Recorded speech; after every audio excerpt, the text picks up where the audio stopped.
All right. Okay. Let me enable everyone's voices. Okay, here we go.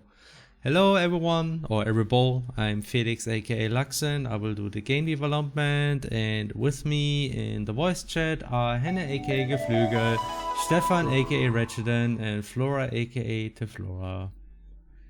Hi.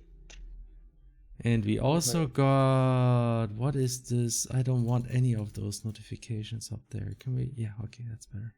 And we already got a couple subscriptions, so let me quickly read those before I forget it. We got one by Naxane for 4 months already, saying yay streams. Then we have another one by Silver Cheers, who subscribed for 10 months already. So glad to catch another stream. Thanks for being here. And we got another one by Super Stinker 666 for the 22nd months. That's a lot of month. And I think that's it. Did I miss anyone? Miss me with that shit. We also have a music bot. That's why it was so quiet here. Let me resume. Just kidding. Finally, some peace and quiet. I'm gonna destroy it. No, there's no silence in our stream here. You look so formal today, Felix. I hope. Yeah, I don't know. I just happened to be wearing. This is not a formal shirt. It's not even long sleeve. Come on. But it has strips and it looks very weird on my webcam in my OBS window. So sorry for having weird artifacts on screen today. That's Would be funny if you had like a blue screen and now you have half of you. just to be a stripe, so like I'm a ghost or something. We got another subscription by Persona Non Grata N, who subscribed That's for my 12 favorite months. Persona game spin-off. Favorite Persona game, yeah, okay. Who subscribed for a 2-month streak, saying hola. Hola. Hola. Du Olla. De nada. Sacre bleu. Luxen is doing serious business. Yes, today's a very serious game dev stream. He's wearing business casual now. However, that's cool. Business casual, yes. I just wanna when I hear the word business casual. Let me just Google it. Business casual. How does this actually look these days? What's the fuck? what did you find? Why do I find like a see-through dress for women with like very thick lips? What the fuck? That is obviously Casual, by the business way. casual. Mm-hmm. Yeah, totally. I mean, In I a white guess man world, that is business casual. I guess in certain businesses this is a very dress code. I mean, I'm just gonna copy paste it in very short with spoiler. Maybe from far away you don't see anything problematic, but like Good start. Please don't open it, Felix. It's Okay, not. I It's don't like, open it in stream, it's fine. what the fuck Jesus. is this? I mean, this is today's business casual, I guess. What the heck? And I like that it's only seven euro. I guess it doesn't have a lot of fabric. What the fuck? Right. So, okay. In other news, what we will be doing today is I will work on battle sequences. In particular, we have a bit of a new system for Terra. I mean, in practice, you will probably not notice much of a difference. Battle sequences will be similar to crosscode in that you can fight a sequence of enemies. But the scripting is, I think, is better. Because there's less room for mistakes and all that. And there will be stuff like enemy counters again, though they will look differently in Terra. But there will be something where, you know, whenever you defeat an enemy in crosscode in certain situations, you had like something flying to the counter, which decreased whenever you defeated one. So the plan for today is to implement something like this, just looking a bit differently. And otherwise, there's a lot of stuff to showcase, actually. I mean, has been, I think, 2 weeks now since the last stream again. Was it 2 or 3 weeks? I'm not sure. But yeah, we, at least from my side, there's a lot of FX stuff I can show off. I'm not sure if I want to show off all the maps we did in the meantime, because No. It's a little bit too spoilery. Maybe I can show the world map. You think that's fine? Or is that too much? Sure. All Why right. not? Okay, let me open the world map quick. Not sure if I actually have the up-to-date version. There we go. Oh, it looks. It's not even complete yet. I think I don't have the current version, but you get an impression of what we have. So I think those maps, or at least this map, was done already too. I'm not sure, but yeah, you get an impression. We are starting to do official maps. By the way, this is also how the maps will look like in Terra, at least roughly like this.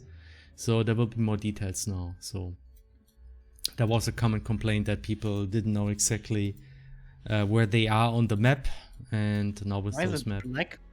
Hmm? Oh, you have to change the background color. In the Oh, bottom. okay. Whoop. Change the alpha to anything. But other not than, other than 0. Okay. Yeah. Here we go. then you The can most also epic see music. border. Yeah. For most epic. By the way, the new Valkyrie profile looks really pretty promising. It could be a good game. I'm carefully hopeful that it might actually be good. Mm, And it's not from Tri-Ace. Oh no. Oh, that's how it is. yep, that's how it is. Trice makes other games. Star That Ocean. are not looking as promising. Yeah. Um. Forever damned to make the same game. Yep. Yeah. Okay. So a lot of mapping happened, and I worked a lot on FX, and also I actually implemented stats, at least the leveling stats, so you can actually now level up in the game, even though you don't see a lot of interfaces or any interfaces yet, but internally the stats already increase when you defeat enemies. Recently I did a lot of work on FX, and that's what I wanted to show off a bit. Because we will also be using this today, because I didn't just randomly work on this, even though it may look like this. I actually was thinking, let's make nice trails that go from, from the enemy to the enemy counter. In Crosscode we actually had a custom entity for that, and I was thinking, we don't need a custom entity for that if we have a good effects system, because then we can just use effects for this, and that's why I wanted to implement FX trails. And just to demonstrate what this exactly is, let me just show an effect without the trail, so you can have something like this, right? Just rotating dots. Let's make them a bit slower. It's like this here. And when I enable trails, we essentially spawn particles behind particles. So we have some kind of recursion going on here. And that way we can have nice trails, and we can customize those in many ways too. So I can say, like, let's make the trails a bit more noisy, so it looks like this, or I can make them longer. And so there's a lot of possibilities now with this, actually. So that's something I implemented. There's also ribbon trails. There you see them combined with curl particles. So you see them, essentially this is a ribbon particle, which means it's not just a lot of individual graphics, but rather it's like a stretched mesh, kind of like how the sweeps are done in our game. So we can use that too. Oh, that's cool. Yeah, and again, you can configure this in any way. You can make this thinner, you can make this wider. So yeah, here you actually see how the ribbons still have a little bit is this overlapping issue. Probably something we will look into eventually. That's why you see those white stripes here. But yeah, but otherwise that works pretty well, I think. And what was this? Yeah, you can even use them for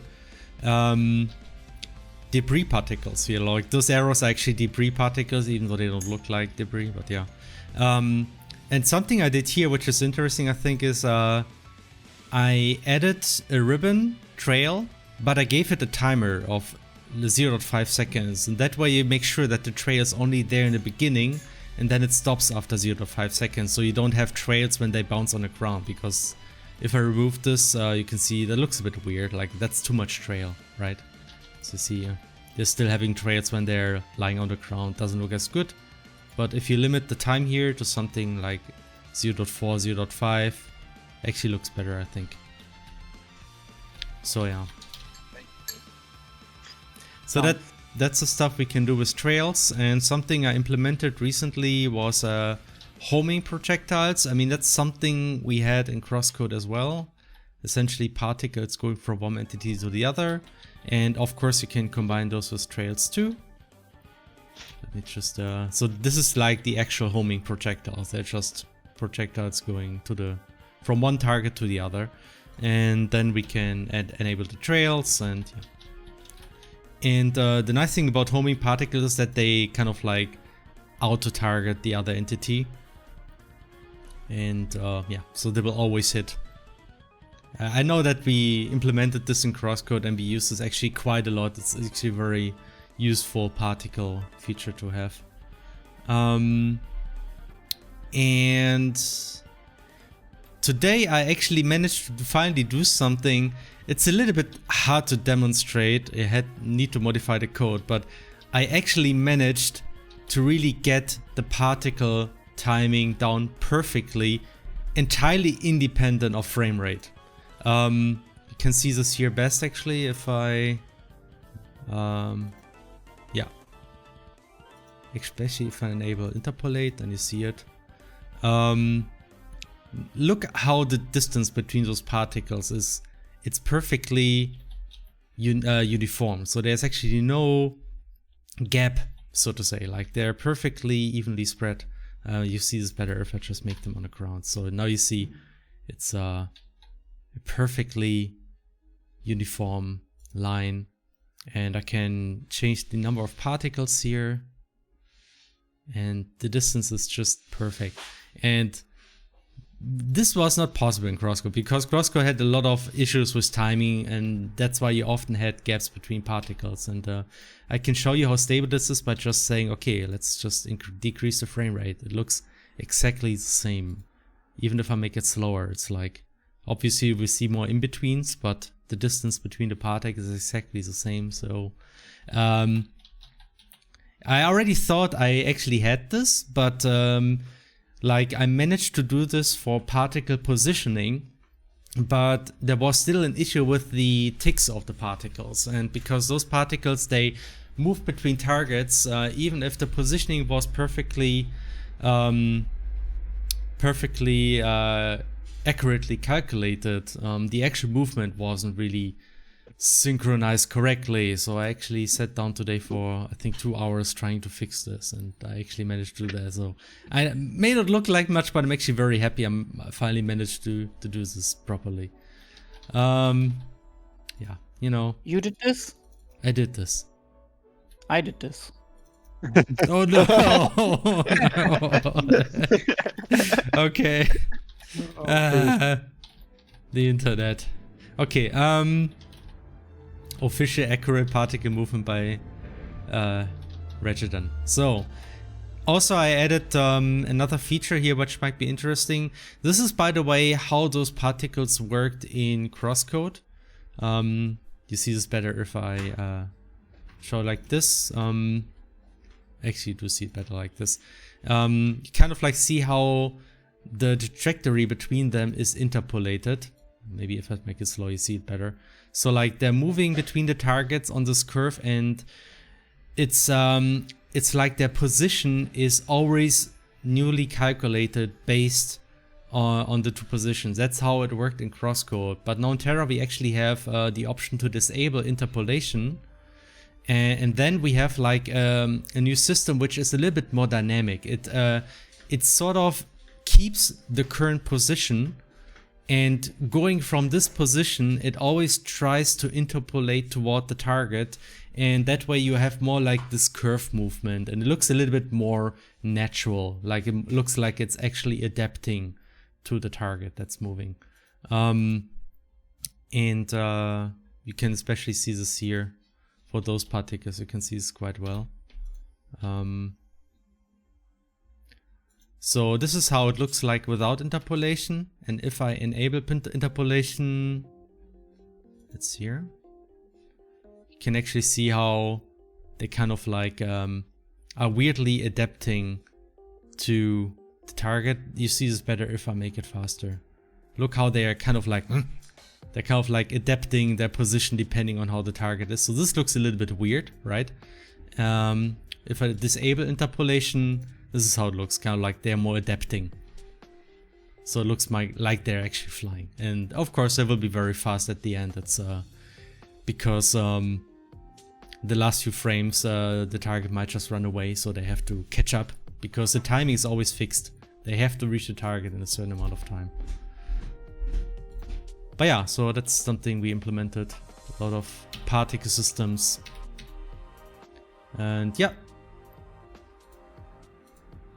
Thank you, Kovapsh. Good to job. Also, press Control O. Control O. Yes, That we can now thing I search for stuff. I can search for Yuno, and then I can open Yuno and see Yuno in grass. And make her sweep the sword. Yes, we have now a search for files feature, which was implemented by Stefan. Or was it me? Very useful. No, it was Stefan. Yep. I actually It was requested me that. indeed. Yeah. I wanted to have this feature because I use it all the time in everything I work with to search for files. I'm so used to search everywhere features. I also made it so that the file name is only displaying the file name and not the path anymore. I say, yeah, I say Juno, probably the German way. I don't know, it's Juno in English. Juno or Juno, I don't know. You know. We Both can't- are correct. Yeah, we can't stop people pronouncing it Juno, and in Germany they will use Juno, so that's just how it will be. You know. You know? You know. Juno. You know the way. Do you know the way? Do you know the way? Oh my god. Oh, that's French, right? No, I think it's South African, right? Mm. Hmm. Do you know the way? Afrikaans, or how you say it?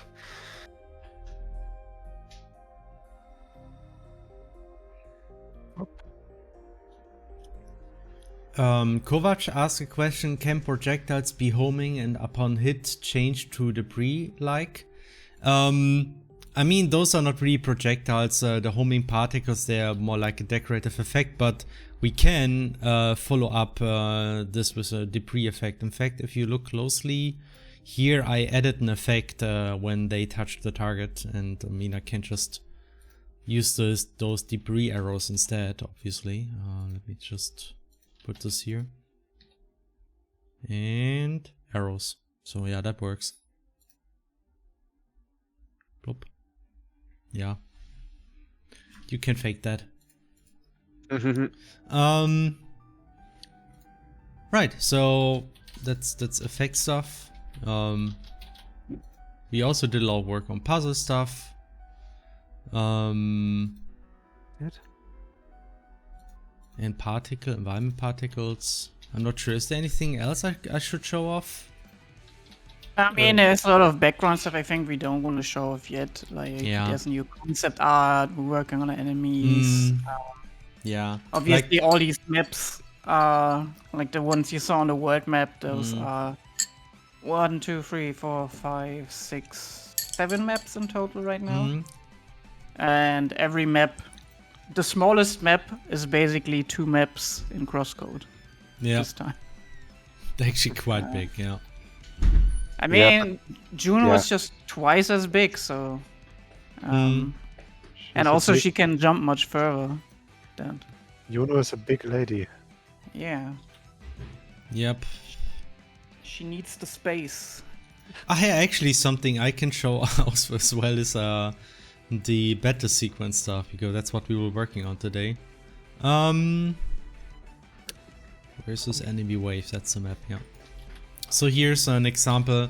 I actually made this very simple. Let me show it how it is right now. So they work a bit different compared to crosscode. In crosscode we did use variables for a lot of things to make battle waves work.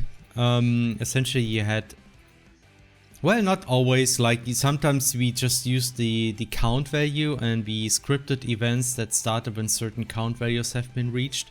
And the downside of doing this scripting battle sequences this way is that whenever you add an enemy, you may have to recalculate the counts, and that's very often annoying. Like I remember I did this quite often in CrossCode, just adding or removing enemies, and then I had to tweak several things so nothing breaks.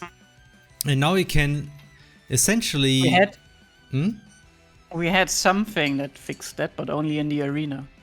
Yeah, in the arena I think we made a better system. Yeah. Bottom line is we had to do a lot of stuff for battles manually. Yeah. And I know those happen quite a lot in our games, so I thought let's make a bit more user-friendly feature. And I mean, this is actually also based on, or developer-friendly feature, to be precise, yeah. This is actually based on another feature that Hannah suggested, and that is entity groups. So you can actually now group certain entities into groups that you can specify here in definitions.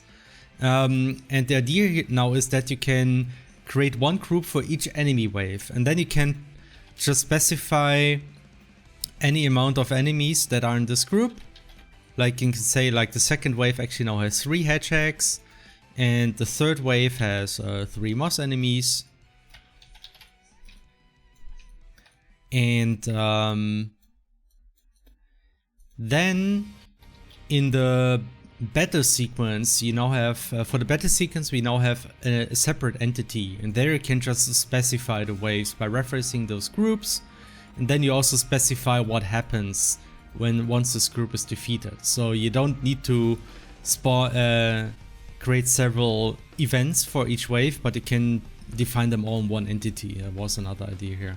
You can you can even specify how the delay works between waves. So like there's a default delay which has like some weight between the last enemy defeated and the event starting, and you can make this immediately if you want to have more control.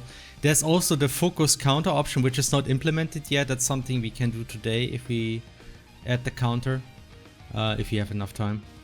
And the great thing is there's only one variable used here, that's map battle completed. Everything else is sort of handled automatically by the battle sequence, including hiding the enemies. Like those enemies don't have any spawn condition. Like by default they would always be there, but thanks to the battle sequence they will be automatically hidden once the battle sequence is completed. Because the idea is, okay, when the battle sequence is completed and enemies are attached, they should not be in the game anymore. Because that was another issue we often had in CrossCode, where you finish the battle and then we return, the enemy was still there, for instance, because we forgot to hide it. So, and let's hope this still works. Yep. I mean, the thing is, like, even when the groups were originally implemented, we thought about, like, yeah, I mean, we already had groups in CrossCode, but we barely used them for anything except for the counter stuff. But in practice, we barely used it for other things. Then it was like, I mean, that's a very useful concept, considering how often we script like very similar type of battle sequences. Like so often you script like the same sequences in CrossCode. Like, oh, enemies appear because you change a variable, then the camera moves around to every enemy to show the player, and then certain enemy event steps, activate them, change the state, stuff like that. And then the battle starts at some point. And it's like something that we did very often, and it provoked a lot of mistakes because especially variable settings is something that you can easily screw up because you make a typo or something. I mean, we now have also a We actually get an error when we write the wrong display. variable name, so that helps That's a lot true. too. Yeah. That also helps. We have a couple questions, by the way. Alright, A cat X named Virtue. A cat X named Virtue. What? Okay. Just Um, a cat. Just if they have a long name, just do the first 2 syllables. Okay. A cat. They don't says- deserve anything else. And That's a then good they're idea. called. Then they're called. Forget it. Anyway. Okay. Asking, Terra is full 3D rendering, right? How have you... God, it's scrolling.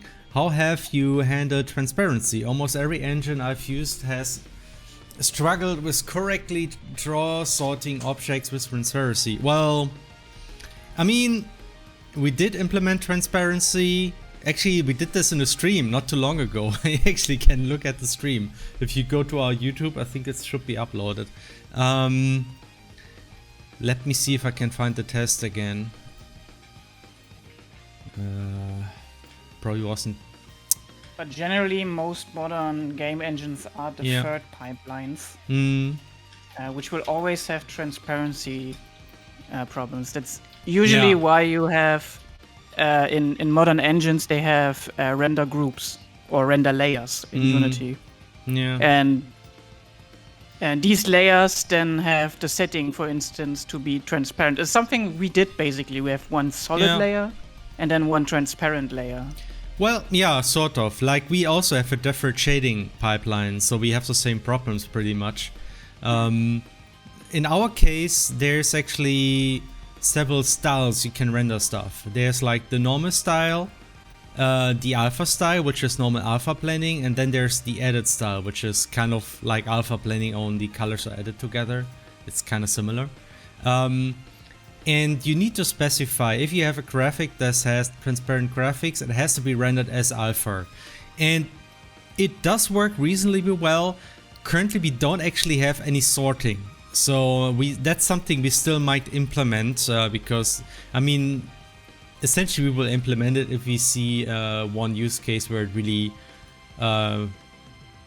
does some weird things because we don't sort things. But yeah, otherwise it's just the thing about deferred shading is that you need to know all the information of a certain pixel in order to correctly calculate the lighting.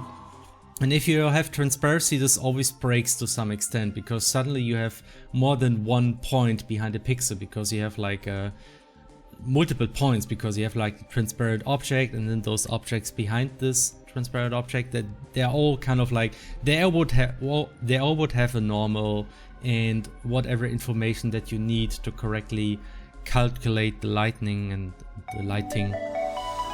And yeah, in our case we just mostly fake it. I think the way we do it is that the transparent colors will just be rendered over and they actually don't impact the lighting. That's why the shadow is just rendered normally behind it. And it kind of like, currently that's a trade-off I think will work well, but we didn't work so much with transparent graphics yet. So, but yeah, in general, like if we fade out enemies, for instance, we actually don't use transparency like we did in Crosscode. Actually, I can show this here. We actually use dithering, right? I mean, that's what a lot of modern games do. Yeah. Because that one is easy to handle with deferred shading.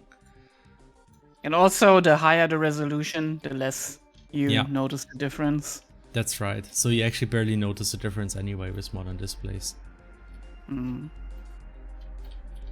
Okay. Luxon, Mr. Luxon, I don't feel so good. What? Oh, okay, I get it. Yeah, I got it here. Okay. Okay, so would this mean that technically this game could be in a first-person view? It would look wrong, obviously, but would it work? I mean, you can. Press yes. F1. Press F1. And then go to camera. Show that high-end FOV mode. Where is it? Like probably better to go into the game and then show it, but you can show it here. It's a camera. Let me just open the game. Here we go. Let me just go camera to... and then just go like up the FOV and do the X rotation a little bit downwards. The FOV, right? where is it? Field of view. Here we go. And then the near should be a bit better. Okay, here, look. Yeah, Yay! near adjusting. It's Minecraft. And also host. the X rotate factor should be adjusted a little bit so the camera is more behind Juno. Yeah. Nice. The Z near is tricky to handle. Something is wrong here with the sprites though. Yeah, it's not really optimized for it. But you know, theoretically you could do this. Yeah. As long as you don't rotate the camera, because you know we only have graphics for one side. I kind of want to make an FPS controller now for this game, so you can run around in first person. Yeah.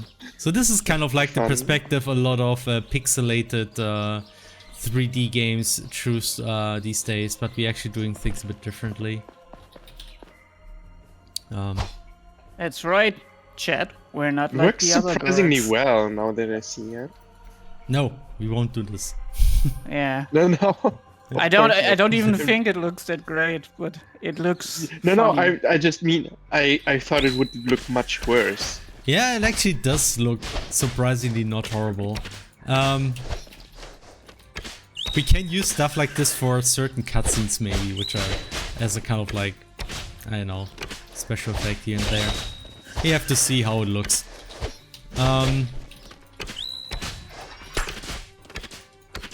But yeah, that's why, yeah, theoretically we could do a lot of things. Okay, there's another question here. Just something I wanted to ask. I wanted to... What about make- glass planes in water? Says Water? Kovac. Just don't put glass planes in Yes. water. Don't put... Yeah. Yeah, that is... No, it's not forbidden. Like, glass in our world dissolves underwater. There you Yeah. go. You know how water is in our games. It Yeah. is Yeah. very a tricky situation. Black Eagle asked, just something I want to ask. I wanted to make a custom playmat for general TCGS in spam. Is the artwork unconsidered? The sides are going to get a bit cut off, like 2 centimeters, like Lear's head.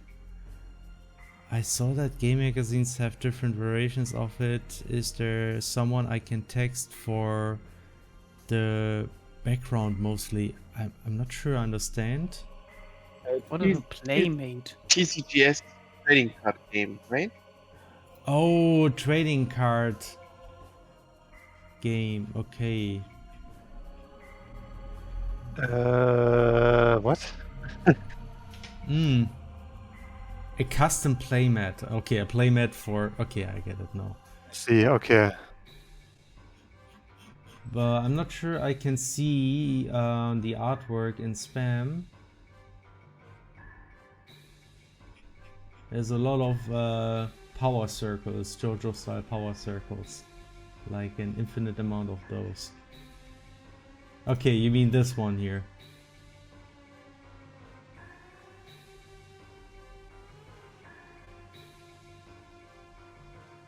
I mean, is this like a questions? I mean, like the normal key art we're using. So if you want to create a custom playmat for yourself using that graphic, I mean, we will definitely not complain as long as it's nothing commercial. We actually get rated by Ersatz Stark with 3 people. Thank you. Hello everyone from Hey, Ersatz welcome in. Stark Stack. Ersatz Stack. How do you say this? I mean, that's German, right? Ersatz. Yeah, that stack Stark. sounds like stark is that's English word for like an elch, not an elch, but a reh, Hirsch.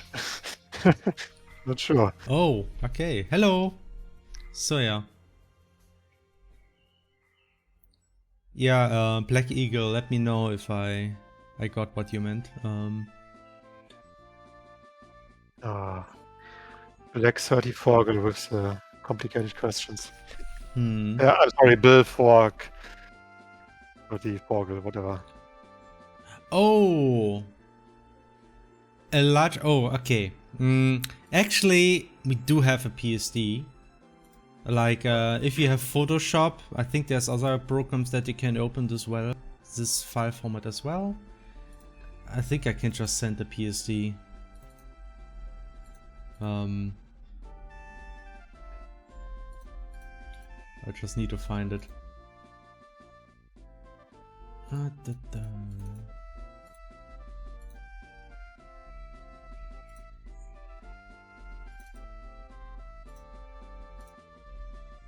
Yeah, just give me a moment. Alright. Why not done? Moment over. Jesus. You had your moment. Seriously. Where? What the? Oh man. What is wrong with stupid Google Drive is acting really weird recently. Like, it doesn't even put all the folders at the top, so I can't find folders because there's somewhere lower. I don't know. Yeah. Okay.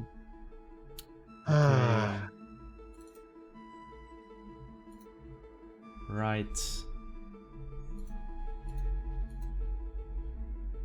Would be a 4K resolution fine for you? That should be fine, I think.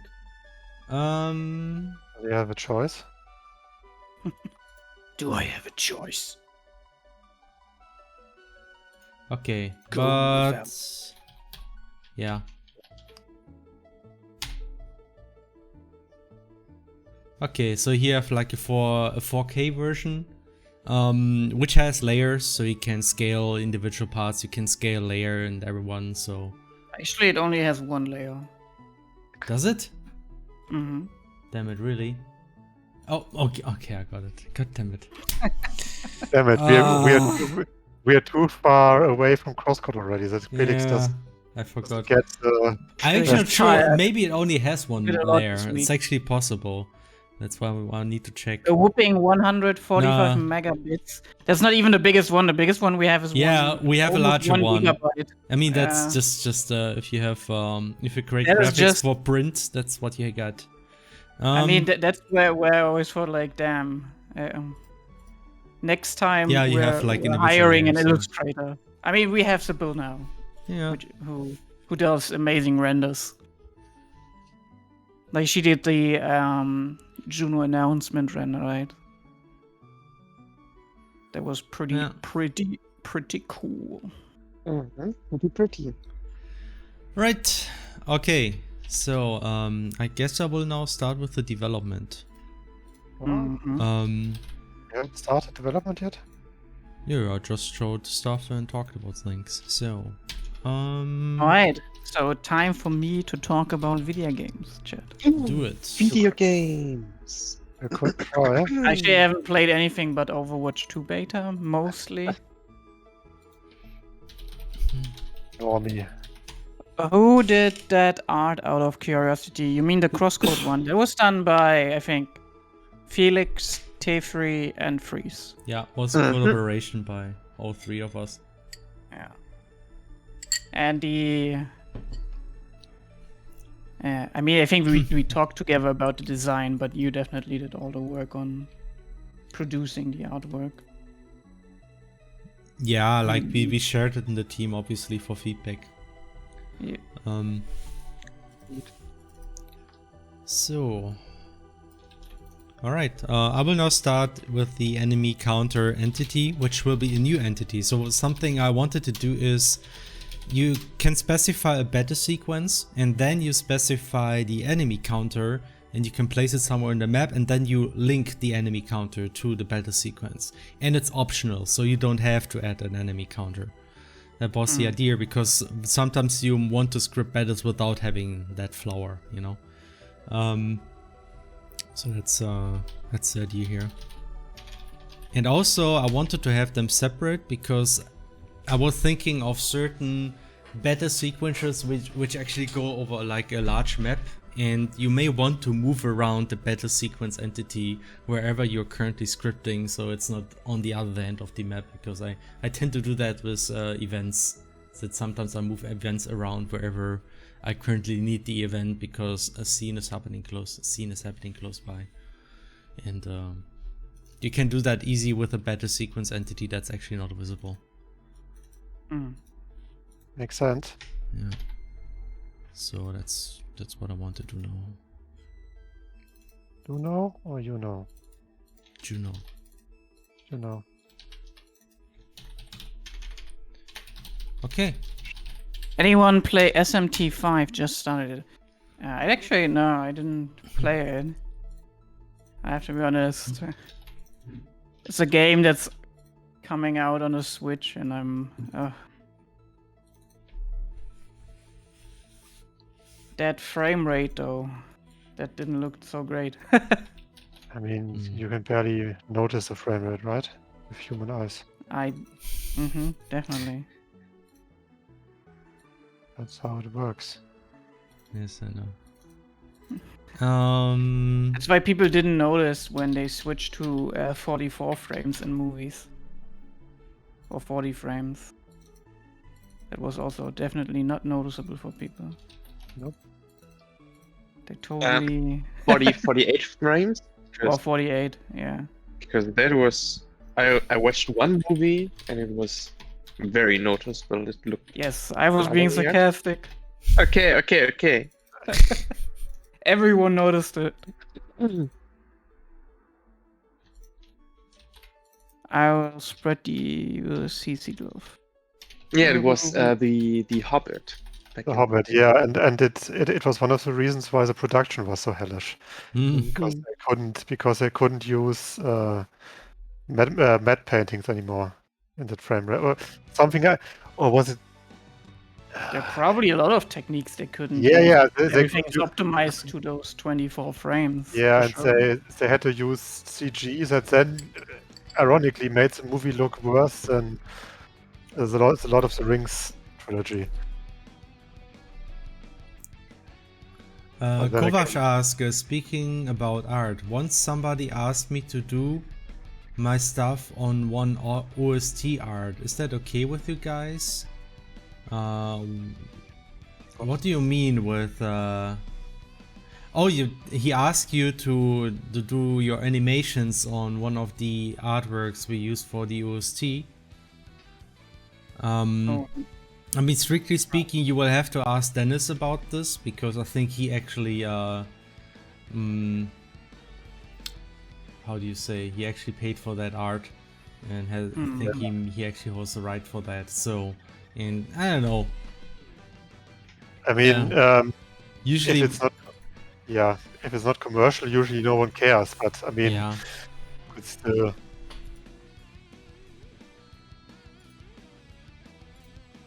Commission, that's what I was looking for. Commission,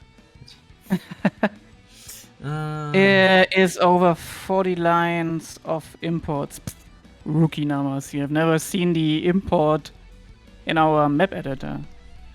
As a beast. I mean, it's automatically generated, so it's fine. Yeah, like every modern IDE. I actually saw someone typing out imports. Like, he typed in the path and everything, and I was like, bro, those are these like people that use Vim and everything, right? They type everything, and he typed the imports. Yeah. I was like, dude, no. In a large-scale project, you don't want to do that. What is the alternative? Having few files, so then you have like, I don't know, 10,000 lines of code in one file. I mean, that's kind of like the standard we had in Crosscode, because there we actually had to manually import. And I don't think it's better. I'd rather have a lot of files and automatic importing. So. Yeah, that's also much cleaner, right? For documentation purposes and stuff, and readability, obviously. Documentation? I mean, I wouldn't say it's caveman programming. A lot of like junior and like hobbyist programmers, they just code like that. I was watching a guy who had made a editor similar to Sprite, but for animation, and hitboxes, and they had like one code file where they drew everything with Unity GUI, which was already oof, and that was like 3,000 lines of code, right? I was dead. I saw that.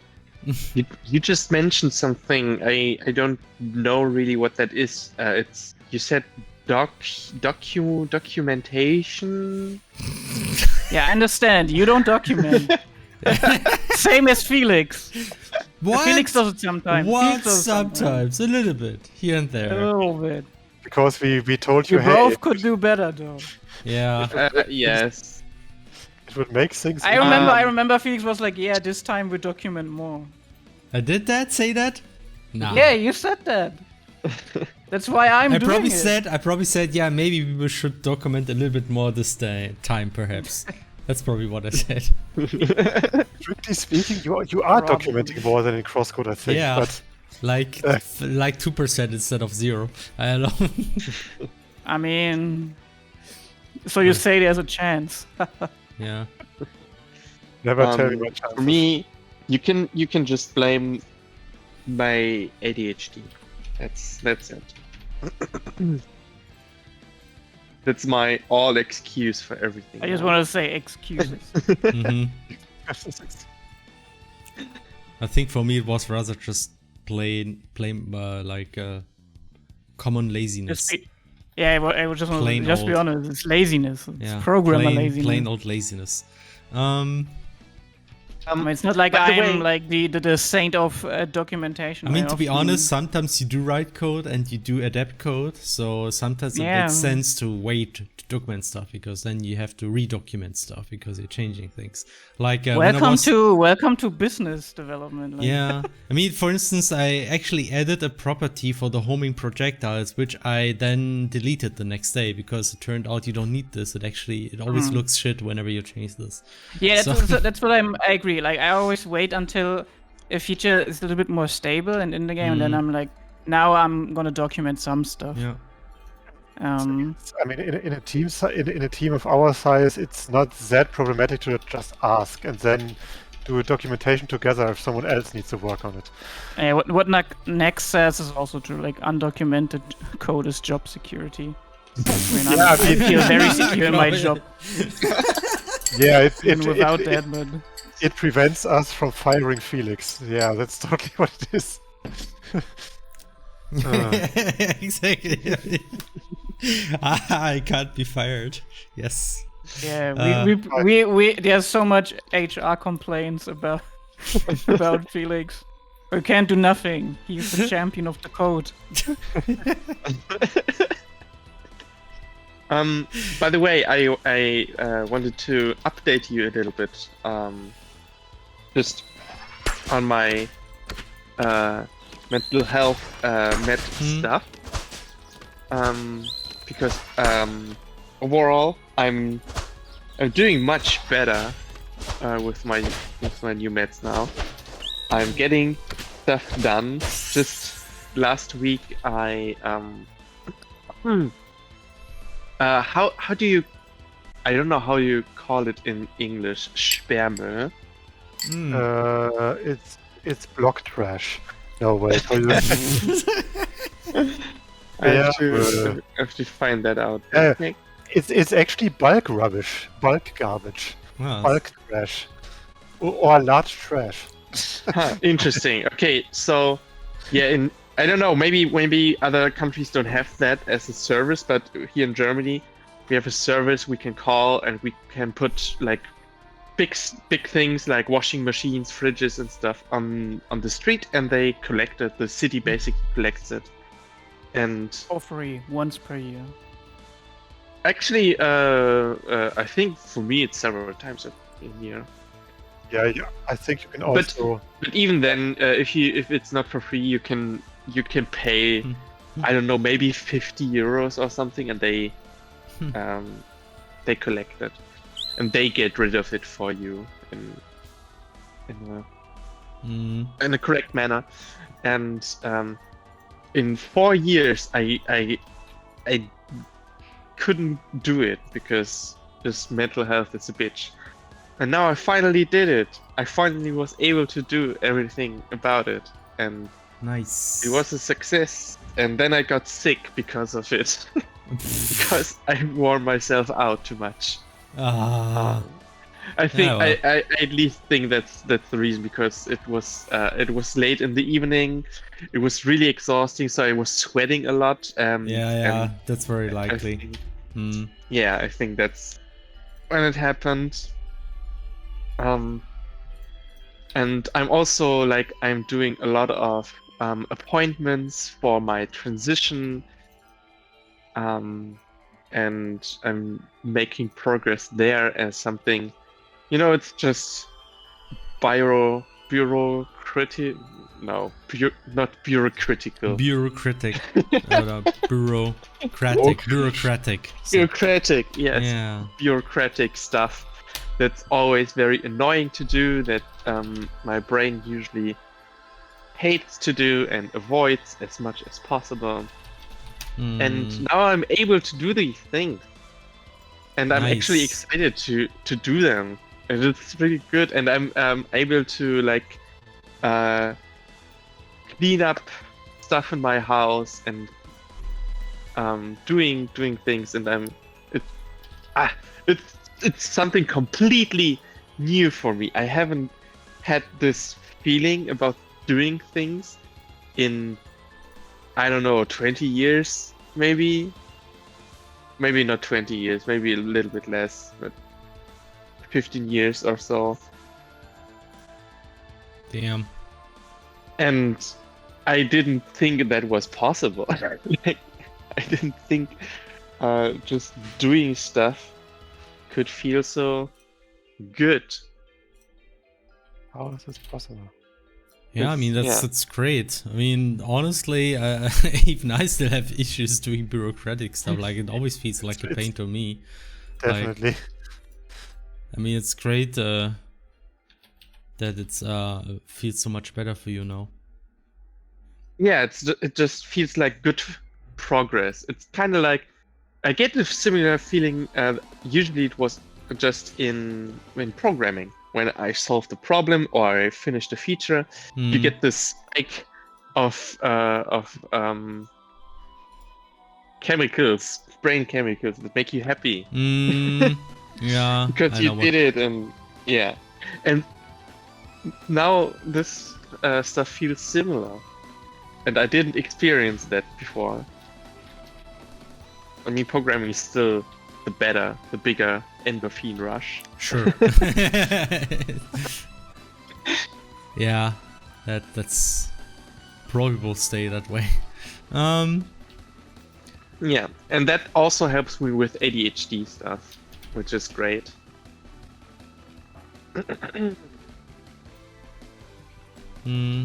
But yeah, that's basically all I wanted to tell you about that. Nice. Okay, so I'm currently making graphics for a flower.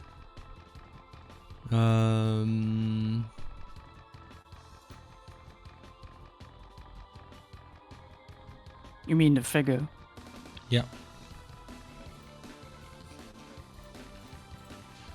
I just need to recover from my cold completely.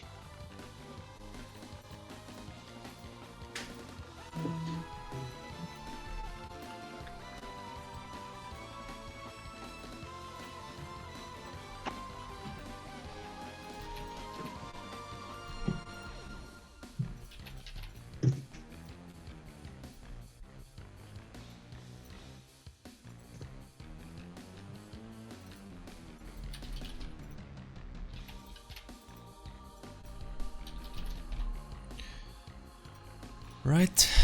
Animation scripting.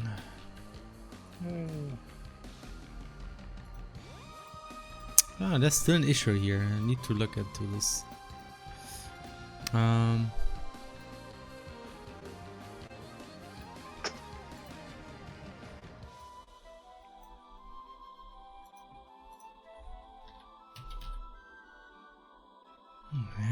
really need to do something about this editor.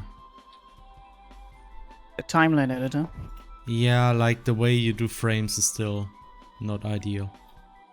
That's like a few I mean, things. you can use the. You mean like when you add Like frames?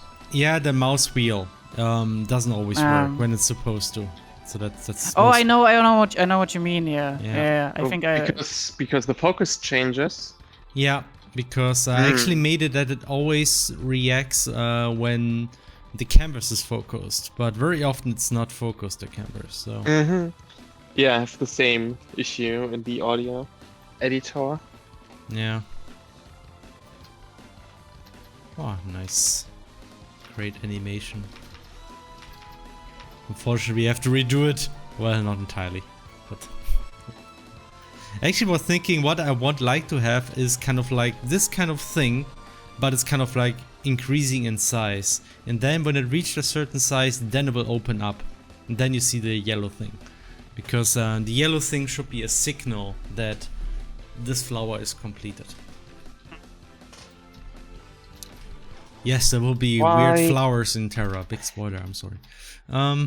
It's time that slowly that we talk a little bit about the setting of the world anyway. Yeah. We're closing. Let's do this once we're done with the game title. Yeah.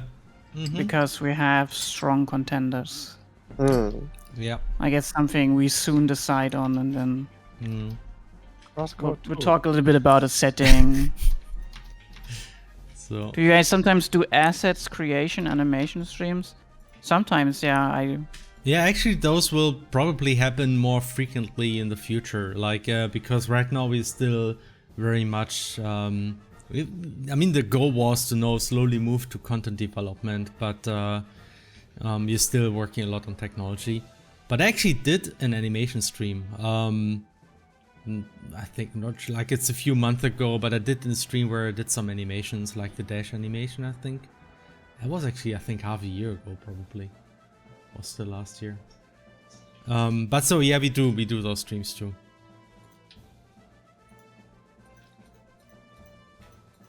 Actually, something I wanted to implement, and probably something I will not do today, but instead of specifying a couple of individual animations here, I was actually thinking that you can configure an entity that it will not update an animation by time, but you can manually script what kind of frame you want to show from an animation. So you can say show like the first frame, or show the last frame, or show the middle frame, and then you can script what kind of frame you see for an animation. And then I can just make like one animation showing those frames, and then the nice thing about this is you can kind of like adapt the amount of frames very easily. You just make more frames to the animation, and you specify and start and end, and then you can still use the same script pretty much. But yeah, that's probably for later. It's actually, I think it actually will be very easy to do this. So, Juno is biologist. Wait, what? Discovering something new. Chemistry, biology. Is that? Oh shit. Yeah, good meme. I didn't realize that people claimed Project Terra on Reddit. What? The subreddit. Yep. I mean, it doesn't matter. I know. First of all, that was done by Henno. Oh really? Wait. No. I didn't do that. I only claimed Radical Fish, I think. Oh, alright. But anyway, it doesn't matter because that's not the name of the game. Did they claim it because of us, or is it something unrelated? It is. It is for us. There's there's pictures of Leah and. Oh, I see. Oh boy. Okay. Interesting. There's only 2 posts, but yeah. Oh, whoops. Yeah, I mean, we really that's need good. to decide for a name already, because we are wasting a lot of marketing potential by going too long with Project Terra. Yeah. I mean, I feel like we got a good name. Yeah. If I'm being honest. We got a good word at least. Yeah. Okay.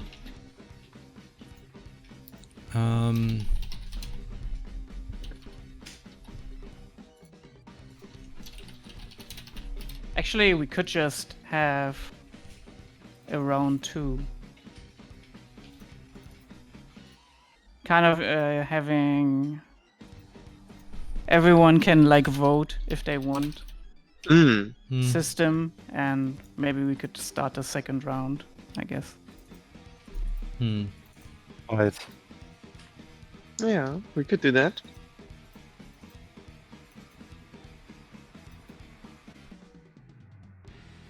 As a wise man once said, in the end, we get used to it. Yeah. The wise man was me. In the end, It doesn't even matter. it doesn't even matter. Exactly.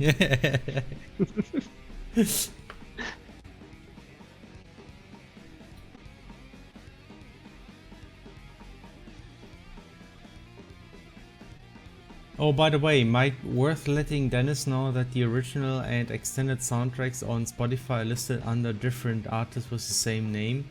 I think Dennis is aware of that, and I think it's kind of related because Dennis self-published one of the soundtracks and the other one is published through somebody else.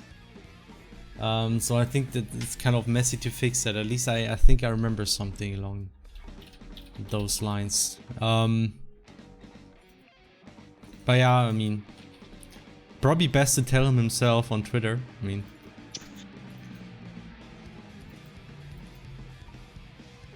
okay. Where's the rock destructible?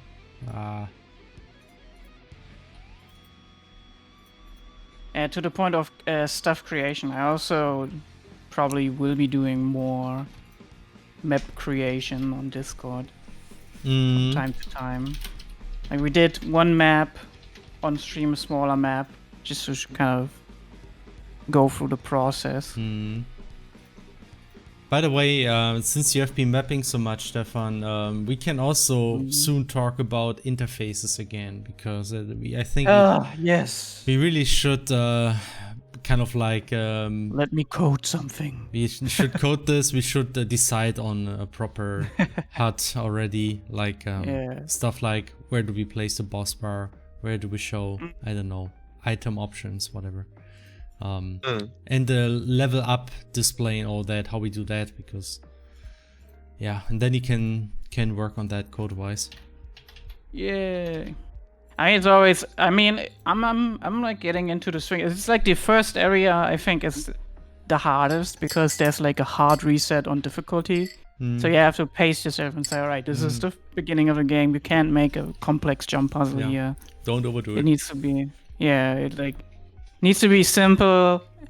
But I also like want to highlight things in each area that are new a little bit to the game, right? So you can climb. There is no bouncing of walls anymore. So this obviously like removes some puzzle options, but it also adds some puzzle options, right? So imagine like there's a puzzle where you have to like open a barrier, right? And that barrier needs to be hit with switches. And you use the check ram to kind of build a curve to all the switches by locking on to different switches. And then you go like ding, ding, ding, ding. Stuff like that. Damn it, I didn't listen, Hannah. Stefan. The last What? few. No, I mean Stefan, sorry. I didn't listen the last few. What? The What? last few seconds. It's fine, doesn't matter. Oh, I wanted to listen though. Something I will do for that probably is also play a few rounds of Genshin again and see if I miss anything, because they're like I already talked with Fan about this, implementing switches that only react to a certain element, and I also want a plate that is representing an element. And you want to add this as a hint essentially, or Right, so there, like, I made a map where you have like 3 pillars, basically, or 3 pillars, and they show the element on them, but they don't do anything, and so you have to go through the map and search for the actual element switches, and then when you hit them, then that activates the switch and like activates the pylon, and once you get all 3, a chest appears, right? Okay. Stuff like that. Nothing is more sad than watching RD play Genshin. Why is that? I'm not doing anything. I'm just running around doing puzzles. I'm like, did anyone ask Reggie Dan what he had for lunch? No, nobody asked me. What did I have for lunch? Everyone is how is RD. No one is what had RD for lunch. Chat. What did I have for lunch? I don't even. I had to think about it right now, but I actually did cook today.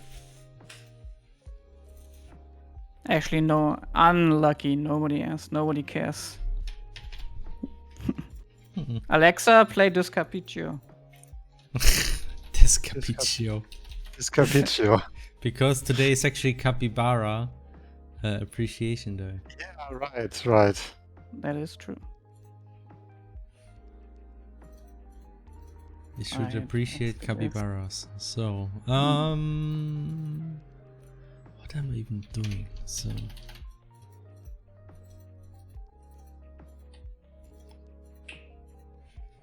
I'm just doing the outlines for the maps while we stream. I'm just cutting. Once you get into the swing of things, like especially with the import tool I worked on, that helps a lot with transition stuff, and also the world map, right? I can just go to the world map and sync the map data, and I see, oh, this doesn't overlap very well, and I need to import again from the other map, and then I can just hit import, and I immediately see where I need to update stuff. It's super helpful. yeah, I can imagine. And crosscode was always kind of, kind of works. And Measuring things with your brush. yeah, exactly. And then I measured. counting I actually counted things and measured things precisely. Make sure the tree is on the same spot. On the All right, other map. I got more chill about that later Okay, on. but okay. I did that for Autumn's Rise and like the early areas for sure. Yeah. Even the props are placed correctly. Oh boy. It's not an issue with the new system. It just imports the props. So Yeah, yeah. Okay. a search bar. Yeah, man, search bar is like the best. Was also fun to work on because I definitely wanted to have the little icons we already had. Because I felt like, oh yeah, this way you would definitely always see immediately what kind of entity, what kind of like type that is. It is kind of like really like not really cheaty, but it basically just checks if takes the last index of a /, and checks that, and then goes back to the next / and check like what is that mask, right? That you get over there, and then checks if that mask exists. I wonder what will happen. I think if there is if there's no editor for that mask, for instance, for the Felix test editor and stuff like that. Oh, by the way, Stefan, did I ever mention, did you try closing every tab and then using the search feature? Because it crashes, I think. Ooh, it does. Why Yeah. does it crash when you search? Because When you're everything- trying to access an editor that doesn't exist. You're actually opening a pop-up and you use an editor as a root editor, but this root editor is not. Oh. So maybe. Oh, just, because I know what that is. I'm just using no root editor there. That's fine. Yeah. I don't need to use a root editor. The only thing that changes that is the position of the search thing, but I can just offset that. Sure. Or you can make a Yeah. case like you only use a root editor when it's there, and otherwise you don't. That's another option maybe. I don't know. Sure, yeah. But yeah, Yeah, that's I'll get something to I it more. noticed. Makes sense. So let's see. Do we have an enemy counter? Yay, enemy counter. Yay. Okay. Let's add the small collision box. Very relaxed. Is that VTuber music? What? Lofi music. Who said that? I said that. Yeah, it is. It was. It is. It's on you. It's on you if Hennes starts talking about VTubers. What? Yes, well, yeah, that's the thing. But you said in the past, Felix, that you liked it, so shut up. It's Stop okay. complaining. It's okay. It's It's good background music. It is acceptable. It's okay, I guess. It's Daijobu. It's Daijobu. Speaking of, now Yes. I'm letting the tension of that sentence rest. I hear there's another version of Vampire Survivor that came out recently. I mean, I haven't played it recently, but I saw a screenshot that looked promising. It's a what's it called? A post in Um, Discord. Okay.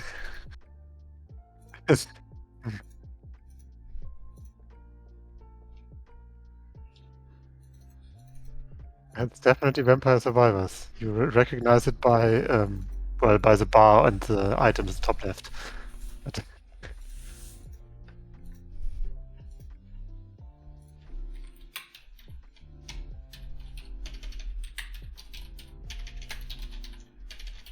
Oh, should I check it out? Is that for me? Are you What? talking to me? I think you. Well, were you talking to Felix? it's talking to anyone who is interested Oh, in Vampire okay. Survivors. I'm mapping. Not Okay, mapping. no, it's not a big deal. It's just I could also just post it in. Ooh, actually, I don't know what I do here. I think this is the first map where our new mapping system allows to overlap maps on the world map. Very nicely, you can have two maps that overlap a single map, and the importer will make sure that things are correct. So basically, you can have your base map be a L shape, right, and already transition into another map on the left side, while the right side goes a little bit up. You have to map a little bit more, but you can do that stuff now. I think I will do that here.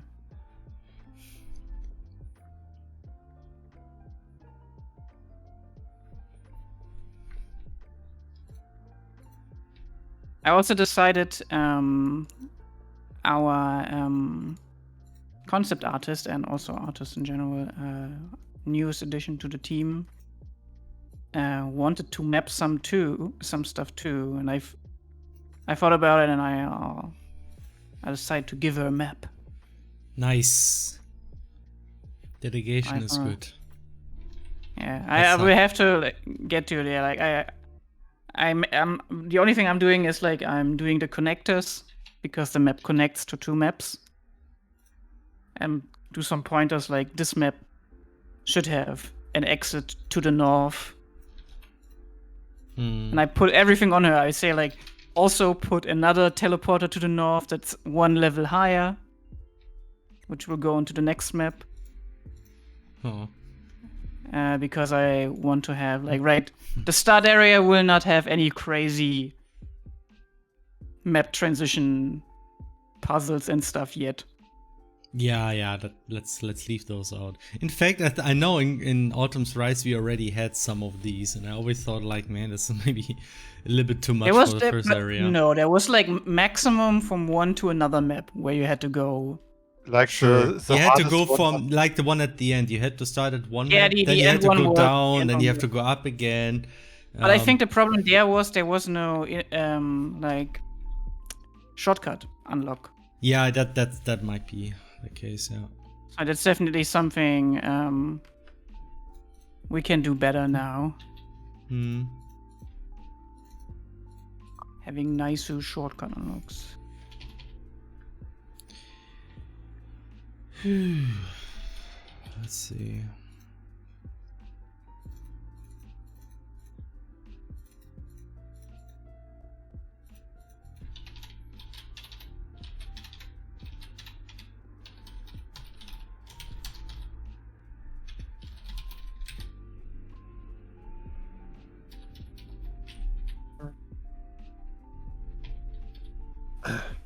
Enemy count So, alive did you now. play games? Like video games? Or games? Guys, do you like video games?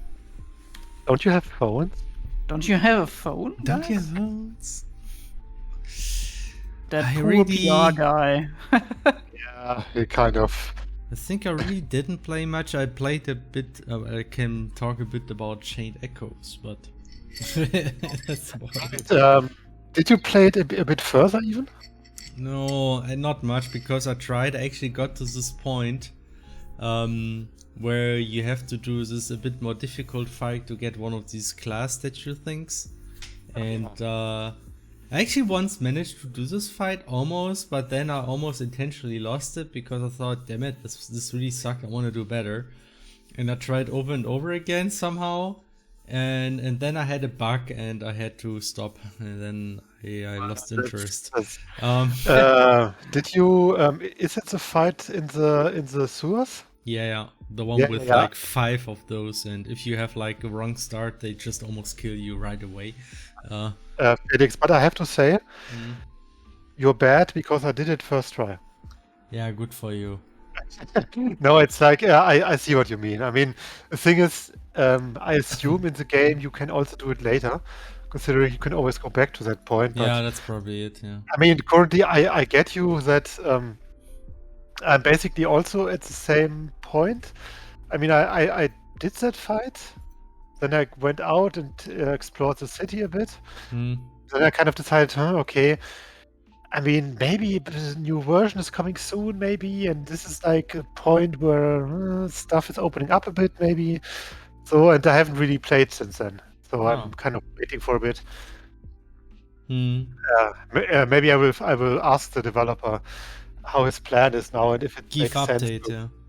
Yeah, how far? If he can tell me how far the update is away and stuff. Hmm. But I mean, the game is really promising so far. I think it's like Yeah, it has like something about this is fun enough that I played it for several hours actually. So it has this kind of traditional JRPG atmosphere. I think much more than Crosscode because there's multiple party members. It's turn-based battle.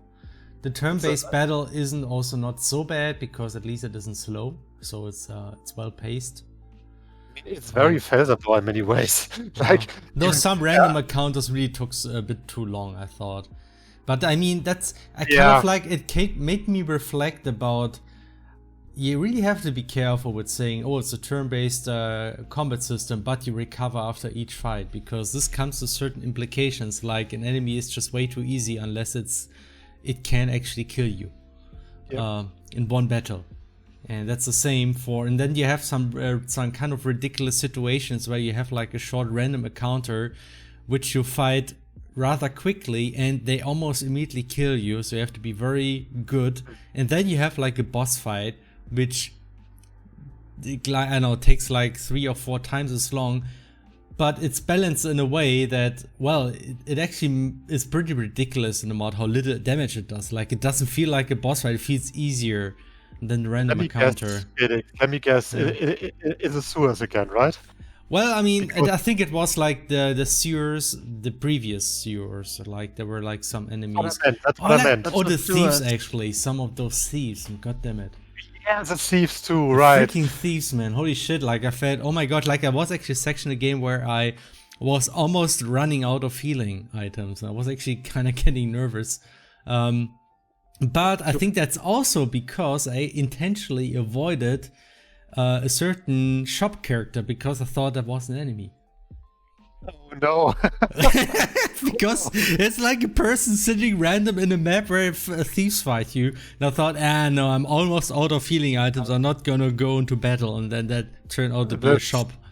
That's a nice running gag because you meet him in the most ridiculous situations, like in many other RPGs. Yeah. Like, yeah, I mean that's something that's I noticed that it's in several games. Like, this was also true in the RPG Maker game. That game also basically had like fights that you all. I mean, you didn't have healing items in that game, and you always regenerated all of your HP and stuff. Yeah. Every fight. And that meant that every fight was theoretically challenging. Usually. Yeah. I mean, theoretically you have the same thing in Crosscode too, but yeah, but Crosscode is a bit of course, but Crosscode is a bit more flexible, and that the normal battles usually aren't that problematic unless you make like chains. Or like unless you draw a lot of enemies into the battle at once, and stuff like that. Yeah. Okay, maybe in dungeons it's different, but it's like dungeons don't have as many battles that take that long, because as we all know, dungeons are like 90% puzzles. Okay, we actually had a question that's kind of interesting. Did everyone in the team finish Crosscode? And I assume played through it completely. I don't think so. I personally didn't. I mean, I played all the content for sure. Yeah. Multiple times, probably. The funny thing is that like I actually only fully played it entirely on the Switch. That's when I fully played it. I thought so. Hey, Kapu. Hi, Kapu. I actually played. I'm not sure if I actually. I think if I definitely had playthroughs that went through the entire game, but yeah, I think I definitely played through it 3 or 4 times. I mean, not completely, but like I played the current content like several times at that point, and I think the complete content I also played through like 2 times for the normal game, and I guess once for the DLC. I think that should be it, if I think about it. And I mean, we have so many people in the team, and I assume that some people haven't played it fully. I would assume. I mean, I'm not sure if our composer ever played it completely. And stuff like I don't know. TQ played through it, I think. Yeah, I know that. And I assume T3 played through it completely. I think he mentioned it once. Maybe. That I don't know. I think he mentioned that once at Crossweek or something. But he's also a fan of the genre, so like yeah. But yeah, for Chain Echoes, looking forward to it. I mean, the developer openly said that the balance is can very. You hear me? Yes, we can. Okay, I wasn't hearable before or audible before. You are extremely quiet, or rather, you were completely quiet, and I was wondering. I had to reset the Discord settings. Okay. But yeah, I wanted to tell that I played through most of the content, but not in like one playthrough. But I know all of the content because I watched Vervin's playthrough of 100%. And yeah, basically that. Nice. Yeah. Yeah, it's a bit, at least for me in general, playing video games is a bit hard in the past years. Like bringing myself to play video games. Yeah, and not just sitting back and watching someone play it. Yeah. I got very passive in that. long investment and stuff like that. Anyway, yeah, as I said, I want to say Chain Echoes, very promising. And the balance is a bit... but, I mean, the developer already said that it will be all over the place in many ways. Yeah, but I just noticed, like, having an JRPG where you just recover, it's a bit tricky, actually, to balance a game like this. I mean, though I did Depends. kind of... I mean, if you like go ahead with a good if like good mechanics, it's just a different kind of it depends. Does it have random battles or no, it doesn't. No not directly. No, I mean the thing is they can feel sometimes a bit random. In that, if you no, don't I mean know random encounters. Sorry. No. They are not. They're They're all no real scripted. random encounters. Yeah, I mean that's perfect. Like because that way you can, like I remember that like Divinity 2, the Original Sin 2, like did an amazing job at that. There were also no no random encounters, and every encounter was like balanced, right? And they also took some time to make sure that worked, right? Yeah, of And course. that game has a shit ton of classes in between them. Has to work for many different things. I think that they have some developer blogs posts on that. Yeah, I do think that It can be made. yeah, balanced, definitely. I think. It's just that you have to keep in mind that it's a very somewhat different feel because because every battle has to feel more relevant in that every battle can be a challenge. It also means that the pace of the battles will always have to be very different. Unlike in a game where like you have to manage your resources, thus you can have like a lot of fights that are easy but will drain your resources maybe a bit. But you will go through way more battles because you don't have to strategize as much within each battle. Yeah, in fact, like- that's like one of the big differences we have in Project Terra compared to Crosscode 2, right? Because now we can have like maps where there's individual enemies that will just randomly attack you, and you just have to make sure you will probably never die. You just have to make sure you don't lose too much HP, so your resources don't go empty, right? I mean, The also have it as a modifier. Yeah, not modifier, as a what was it called again? Those New Game Plus options. just New Game Plus options. Okay. Well, great name. But I also want to say, like, Original Sin also had positioning, and I think Chain of Echoes course. doesn't have that, right? No, not really. And yeah, and I just want to say positional sin. What the fuck? Chain Echoes had you have a lot of random factors in it, like not really a lot, but like you can get really unlucky in that, as Felix already said, that like a party member or two already die in the first round because all the enemies decide to attack that one party member or something, and and that already You can't like, I don't know, like have a tank that always goes first and not yet. casts protect or something like that. I think there is maybe a skill that makes someone always go first, right? I think I saw something like that. There are some. I think there are some passive skills and some active skills that might actually help and force like protection and stuff like that. But I guess those are features that are like introduced more over time, not at the very beginning. I understand. Yep. Oh yeah, I already have it in my library, but I'm waiting for the release. Yeah, I can see why. I mean, it will definitely be a good experience or a better experience to wait. But I thought to myself, man, I'm kind of curious, and I also want to help those fine people. And I kind of felt motivated to do some bug testing and post some bugs and stuff like that, and some feedback. So I did. By the way, I posted something really cool and impressive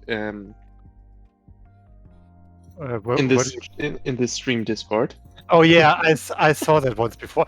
I mean, not this tweet specifically, but I saw like some really impressive. I think it even was that game. I saw some different tweets of that game before. Like this is so crazy what they do with the RPG Maker. Wait, what is this? Yeah, it's this Tales RPG Maker game. Oh my gosh, this is like one of these. Yeah, it's so ridiculous. Well, we should have It's not RTP. we should have stick with RPG Maker. I told you. Yeah, totally. That's not just RTP, right? That's Alex. Yeah, no. Alex for sure, but Yeah, of course those are custom animations and stuff oh, like that's that. very obviously. Tales inspired, man. Yeah, totally. Mhm. I mean, just look at the damn victory screen. Yeah, that's the thing. That's why I said it. Yeah, the victory screen is like. Oh, this effect we can do too, where the I just background love. goes. I just love those two portraits next to each other. It's like such Yeah. amazing, It's like Whiplash. the amazing Whiplash in style one screen. consistency, like this one. Yeah. This is also pretty crazy, this 3D labyrinth thing. Yeah, I feel like this person just has fun. That's yeah. it. Yeah, I mean, that's how many of us started too. So Yeah, but the Japanese RPG Maker scene is sometimes pretty crazy. The stuff that they do that we just never really heard about in Is in the that West. light mode on Twitter? oh my gosh, come on. Give me some it's just Twitter. I also There's actually use that mode. there's a lot of dark stuff already happening on Twitter. So let me at least have Oh, my nice. my light mode. Nice. Alright. Fair enough. Credits. Sure. Ah. That's really cool stuff. God damn it! I can't stop drawing. I only need to Stop draw drawing it, I don't 1, stop 2, 3, drawing 4, it, I 5 don't stop maps. drawing. I don't even need to draw the mountain maps because like that part, I think I already have it in my brain, and I don't the dungeon map I leave to Felix because I want to have Felix map at least one map in that area, Yes, that's fine. and then that big bridge map that it's also me. Imagine on the big bridge. The big bridge, the battle at the big bridge. Or will I? Or you know what? The map before that. No, I have to do that. But maybe the big bridge map can be done by Hannah. Do that. Actually, I mean, it will. I mean, I don't have to pay that much attention to like the borders matching up, right? no, you don't. But you will definitely do some detail mapping. I mean, So, I already did some testing with that. There are definitely more slope props we need for certain things. mhm. Basically, the ones we currently have, they only work for very specific cases that T3 did. But they fail in any other case, sadly. Yeah. But I think it's just adjusting some graphics. We don't need new graphics, just adjusting the prop. And making a second version will help a lot.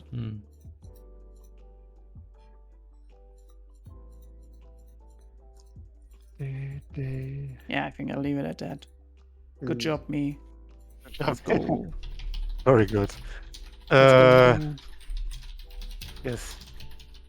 And I also played some other things. I think. Wait a second. Let me just look. I played some Ace Sprite. Apparently. Yes, I did play some Song of Conquest again. It's still a very good game. Nice. It's still a very good game. So I do hope that they finally, or at some point, make good enemy AI that doesn't mess up as much. There was AI is a big issue, right? I know. It's super. It's always something that it's hard to get right. Right. Like, especially since what you think is difficult in an AI is for some people maybe like easy, or they kind of read the That- AI. Like those especially people that are really good at beat 'em ups that read the AI of the enemies. I mean, Uh, and for like those rather complex strategy RPGs, you can strategy games. There are like so many variables that That's the true, yeah. AI has to take care of and stuff like that. So, but it's fun. It's fun. And yes, and I played a lot, and I also played quite a bit of, not quite a bit. I didn't play that much anymore, but I definitely got all the relevant content out of the small version of the HoloLive Vampire Survivors knockoff game. And I have to say, I said that I have a lot of fun with it, and in many ways I like it more than Vampire Survivors. But I would also Sure. say, no, really, no, it's I'm getting somewhere, Felix. I'm making a point here. It also made me appreciate like how you can have like the same kind of base game style, but you can make do a certain aspects somewhat differently and have like a very different feeling out of it. But still, both games are still very valid. That's very it's very nice, very interesting, and I'm actually looking forward to maybe playing Vampire Survivors again soon. not just because the other game has basically no more content that is relevant for me, but also because like, hey, yeah, this is like a nice comparison. Like for example, how the combination items work. Like in the other game, you combine two weapons into one and then get another slot free that you can use for a different weapon that you can then pick up. And in Vampire Survivors, as you know, you basically upgrade a weapon when you have a fitting support item or whatever they're called. Both has like very different kind of thoughts you have to put into how you develop your build during gaming. Because in Vampire Survivors, you have to make sure that you get the right weapons and then always the right support items for the weapons so you can get your proper weapon upgrade.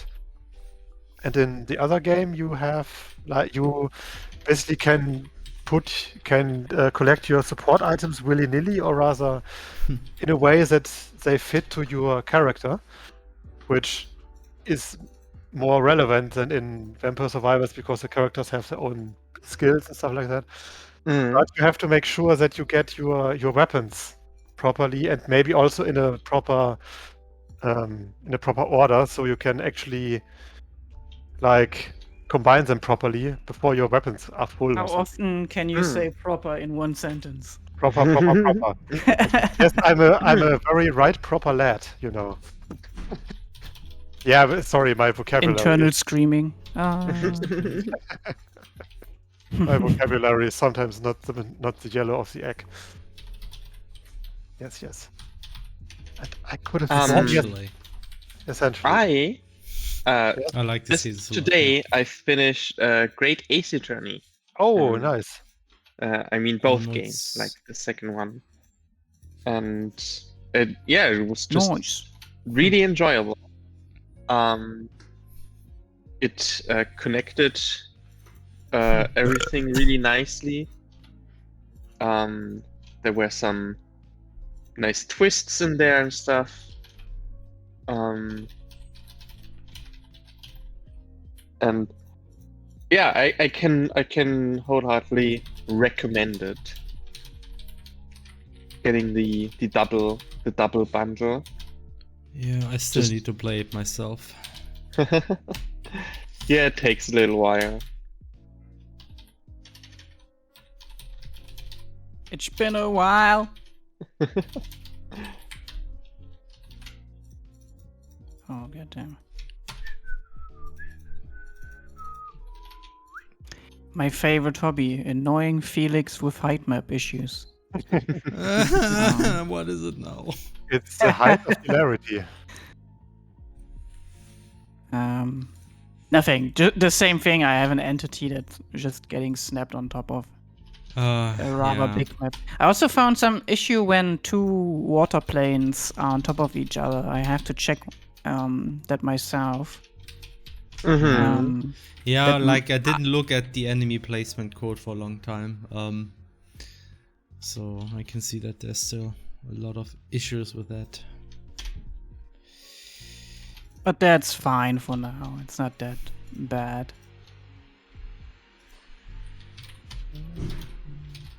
Also, since a friend of mine started playing it again, I was reminded of Immortals Phoenix Rising again. And that got me inspired for how we can do the designs for, let's call them for the chat, god-related puzzle items in the free in the wild.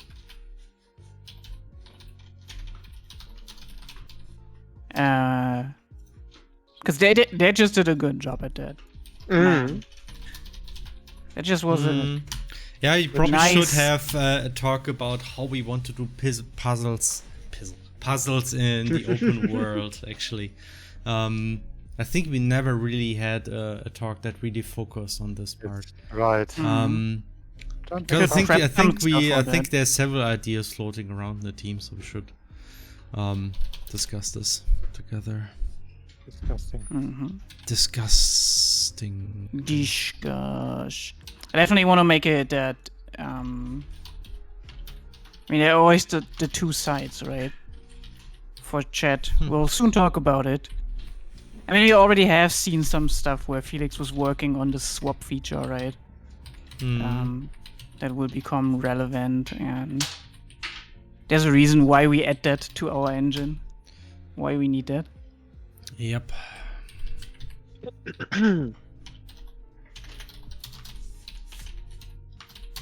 Oops.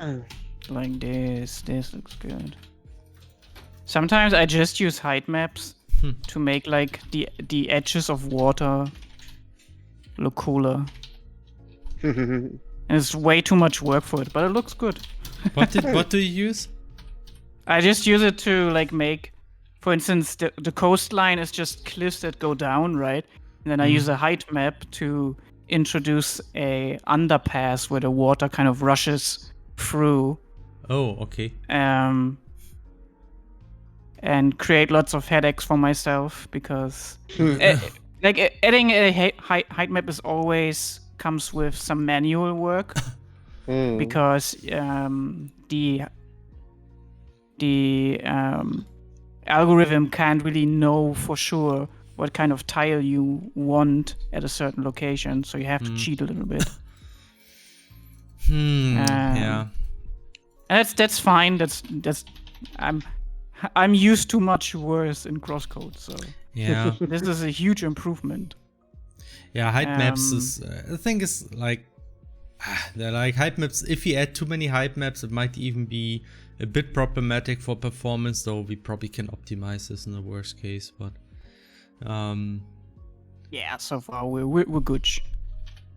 I was I'm not actually over- thinking like a certain kind of height maps. For instance, if you add a height map just so you can change the ground texture, and I can actually see that happening more often. Those actually don't need to be considered for collision because they don't really add anything. That is true. And there's actually it's easy to check this. You just check if any tile of the height map it goes above the regular height map. If that's not the case, then well, you can ignore collision. So that's something I wanted to add eventually. All right. But yeah, not really important right now.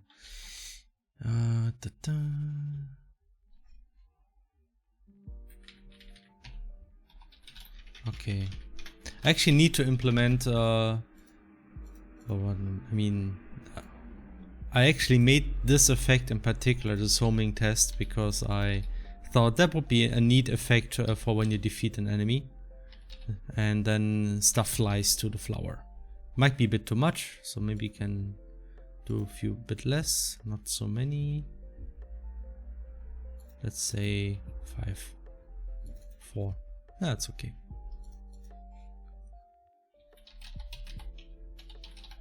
Anyway, it should be okay for our first test.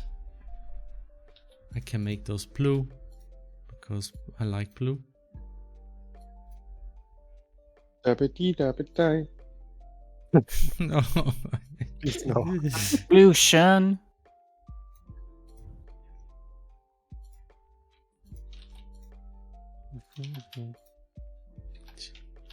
By the way, I'm watching the hit sci-fi TV show The Expanse right now.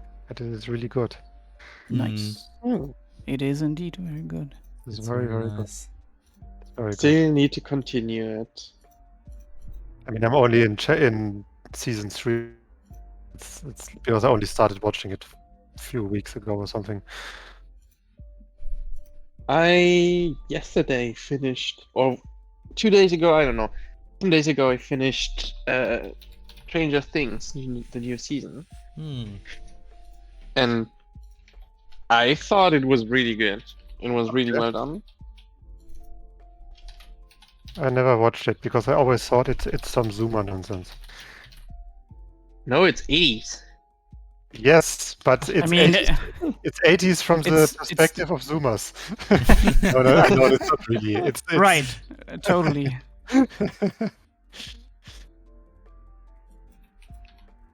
No, but they put things really well into scene. They use music and sound and like cinematography really well to make certain scenes work and impactful.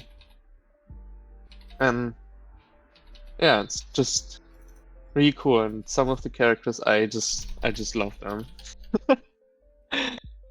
Yep. And that is... I also restarted watching Gravity Falls with Björn together. Gravity because- Falls is nice. Yes, because he doesn't know it. He never watched it. He doesn't know anything about it other than maybe a handful of gifs from it. And yeah, we just finished season 1. I think yesterday when I was sick, we watched 5 episodes or something. And yeah, he really likes it. It still holds up really good overall, I have to say. Yeah, it's not that old, right? So It's 10 years old. It's old year. already. God. By the way, on that note, I mean, you can continue. I'm just gonna search a screenshot real quick. I mean, to be fair, it started in 2012. It ended in 2016, I think. Yeah. Okay. Yeah. So the ending is not that far away, I guess. But yeah, it's just funny to see some 2012, 2013 memes again. yeah. I can see this. Okay, I get something. I mean, there's like manga day today, right? Like every Sunday. And here's some screenshot from one manga that was like... Oh, it's actually 2 screenshots I'm gonna make. I'm gonna put both of them out there. That made me go, oh, fuck you. Put them in Discord. Right, the Wii is ancient. Right? Damn it. Which year is it the Wii 2006? I think. Yeah, I think it came out 2006 actually. Which is like 16 fucking years. God damn it. Wow. Right. I mean, yeah, sure. It's like this one meme. What you think graphics 20 years ago looked and what they really looked.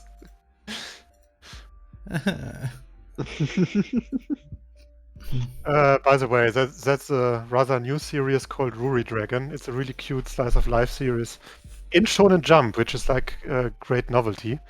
And it's I'm expecting it to do really good because it had like some really good online reception, and it's cute and it's nice.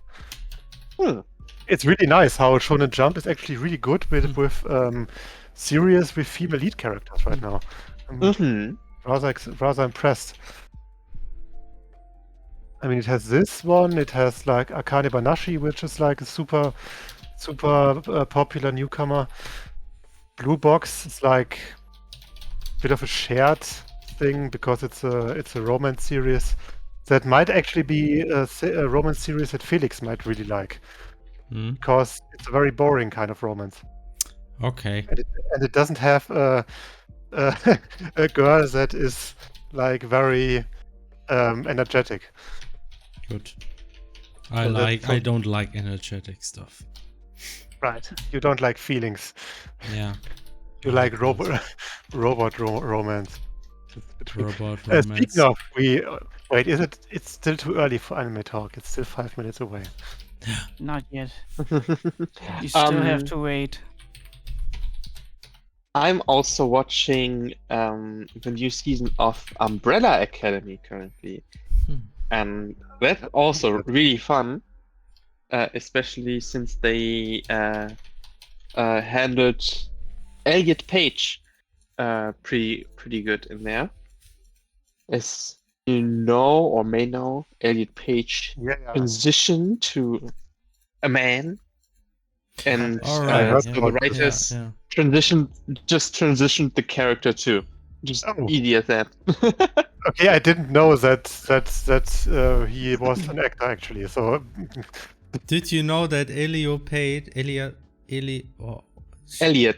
Page, for Elliot and former she played Juno, I mean, in the movie Juno. Yep. I just saw that. Where do you think I got the name from? Oh, no, it's not. It's not from there. It's from it's from the Greek mythology. Felix, please don't kill me. But for some reason, I thought for a second, wait, wasn't that Scarlett Johansson? Because I thought of Lucy. So far away. I know, right. Very far away. It's actually nice to know that it's also used as a normal name, right?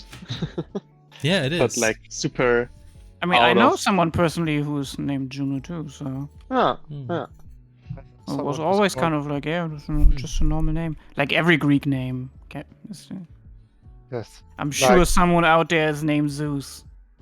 I know a dog named Zeus.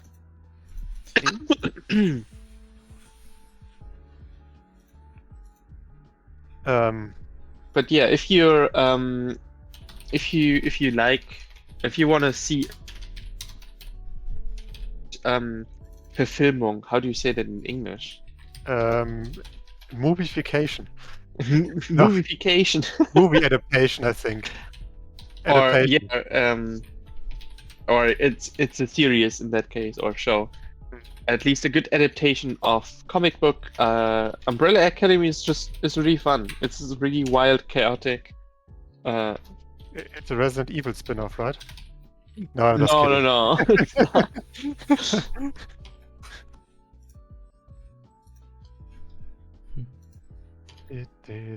It's not. It's like yeah, you have the Resident Evil series, and then that's basically like Monster University for Monster. Exactly like that. Huh? Exactly like that. That's.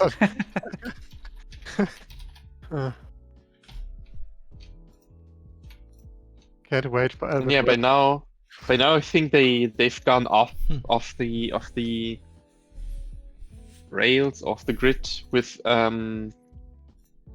the writing of the series, so it's not bound to the comic books anymore. But they do a good job, I think, overall. Let's see. I don't know. I'm personally not a fan of the first season, I have to be honest. Okay. I'm like a little bit. This is. You definitely see there's direction missing because stuff just happens. Often in the background.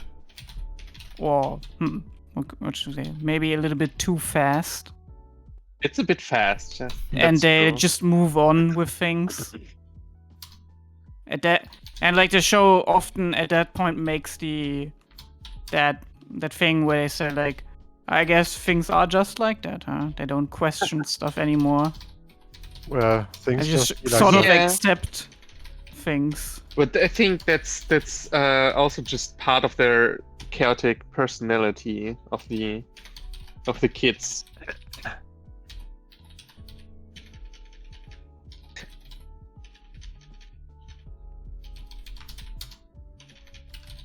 Sorry, I'm not saying much. I'm focused.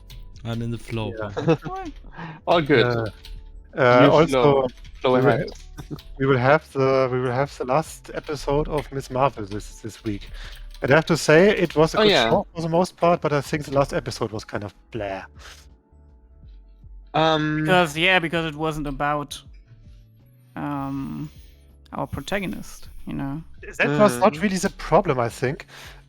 Actually, the first part was a good idea because, like, I really like this whole history thing and how you call it, like that it thematizes that it is about a certain part of history that is really interesting and not talked about as much.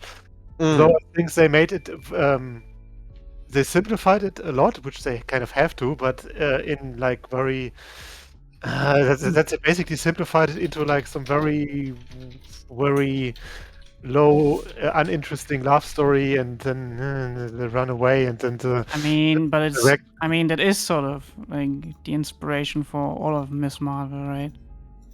It's, I guess, but I know I can see that this is part of the comic book lore too, but it just doesn't. It just wasn't very interesting. That I don't know. I have to be honest. I'm not, same. I think actually it No doesn't idea because about I think the comic book Miss Marvel was actually an Inhuman, what I heard, which is she has completely different powers, also. Yeah. So that's like completely like. In any case, I think there was some other parts that I didn't like about the.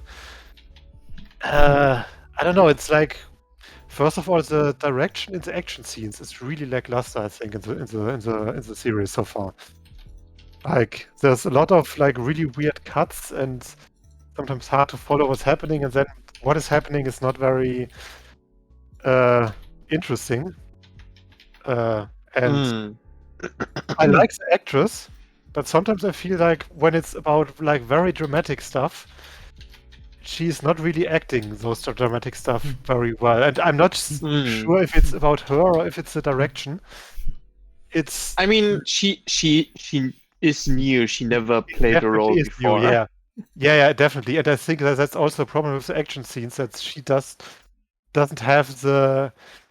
I don't want to say physique, but she doesn't have the training to do the action scenes very well herself. So I assume they have to use a lot of stunt doubles, and and then cut away a lot, which of course makes it harder to do engaging action scenes, stuff like that. And yeah, I mean, that's just something that kind of still works in the series because the character herself also is somewhat clumsy and untrained. But in the last episode, it was there were kind of a few scenes that bothered me a lot.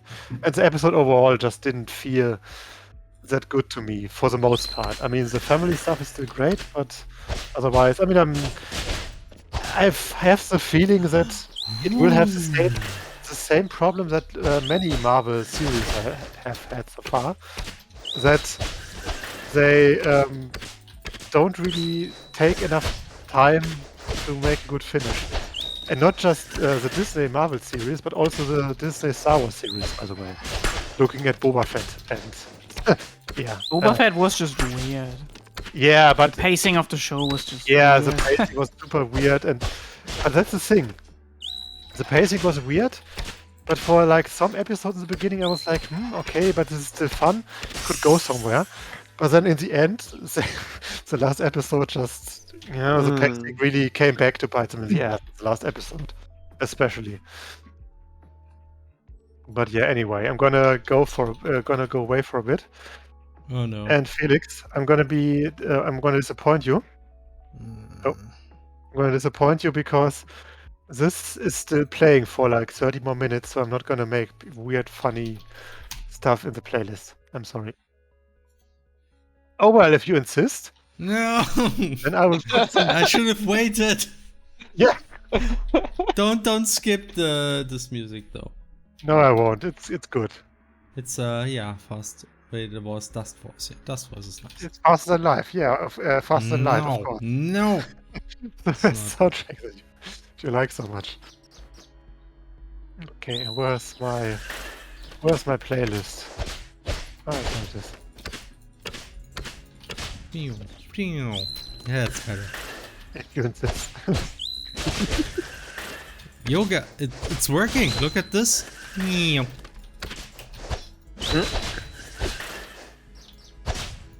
Yoga fire. Yoga fire. Yoga flame. Flame. Just the animation doesn't seem to work that well. Meow. Oh, it actually does work. You just barely see it. I feel like can the prop wiggle a bit? Sure. Like, I mean, yeah, those are all just fine tuning. I think what Felix means is just the Actually, functionality is there. yeah, the functionality Yeah. is there. I'm not sure I would make it wiggle, but probably, I mean, can easily make it glow, you know? That just You kinda- can yeah. just rumble it a little bit. Why not? Yeah, I actually need to add the rumble step to effects though. I think it's Oh, not there yet, nice. is it? That looks cool. Yeah, I like it. I mean, at least in principle, the technology seems to work. I mean, actually it was faster than I expected. Now I can actually still implement this whole thing where you have a camera movement to the flower as the projectile reaches the flower. And that is actually, oh no. Why the fuck is this song so short? I could barely prepare anything. What is this? Dumb shit. Okay. Anyway, goodbye. Okay, bye. Hi.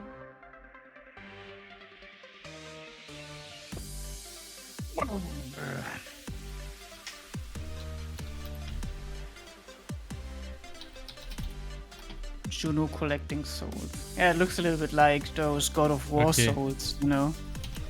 If you played God of War, Felix, Yeah. the effect kind of has that feeling to it. What?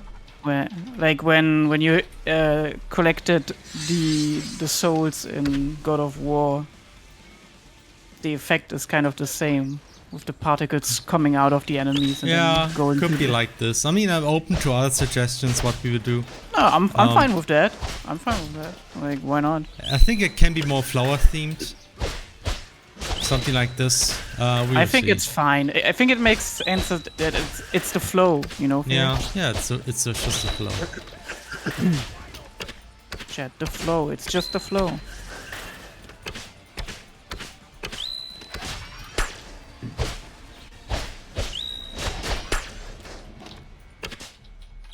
Oh no. What the fuck? How did I manage to do that? I just ripped a part of my bedsheet. Oh no. It was how do you say that? It was under tension so much, and I just sat down with my hand, and then it just ripped. No, it's That's okay. That's an the old one dramatic. anyway. So what? No, go ahead, Flora. That was it. Sorry. Oh. I was watching Felix. I don't know if I see it on stream. Is the dramatic effect at the end? Does that use the radial blur? It does, yeah. Oh yeah. Then I just didn't see it on stream because I wanted to suggest that. I think it's. Maybe. I mean, we can still tweak it. I think it's actually weaker now after Flora fixed some of the issues we had with the shader. I actually made it a bit stronger, but I didn't tweak it a lot, so we can still. And I think we wanted to have some options where you can actually see emotion. That's something that Flora still wanted to implement too. Right. But yeah, so there's still things we can tweak there. But in principle, it's already there. By the way, Oh yeah, I see. Yeah, this time I saw it. Yeah. yeah. Did you see how Yuno was blinking at the end of the battle? So Yeah, there was also an effect on her, right? yeah, that's also just a test, but to explain, the idea I had is that you actually get level up notifications every time you kind of like end a battle sequence, like at the end when the last enemy is defeated. And Also Kingdom Hearts 2 style. yeah, exactly. And so I was thinking, yeah, we can optionally show like a nice effect, especially play like a nice sound so you can hear you have a level up, and then you can quickly see on the side what exactly leveled up, something like this. Yeah, I actually like that in Kingdom Hearts 2, that kind of like also I mean, via the plot you unlock stuff. Yeah. And I actually had the idea that we can do the same for regular fights too. So essentially, when you defeat enemies and you just finished up defeating the last enemy that is aggressive, and you also happen to be leveled up, then you get like a short dramatic zoom at the end of the battle plus a notification. Because then I think it just gives it more emphasis that you got a level up without blocking too much, right? So it's just very... What you can also do is have Juno make a comment, right? Like in Trials of Mana they did that, where after combat they got a level up and then they talked about the level up with each other. Like yeah, sure. Yeah. Someone said like, oh, I think I got a little bit stronger. And that kind of also is enough, I think.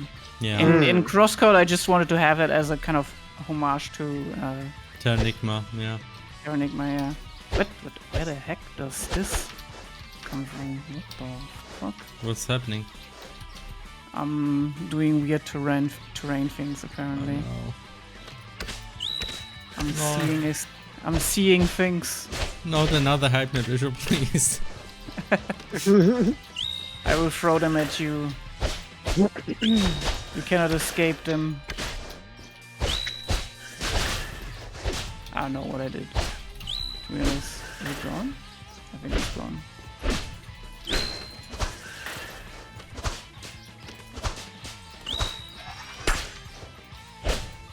Playing a game.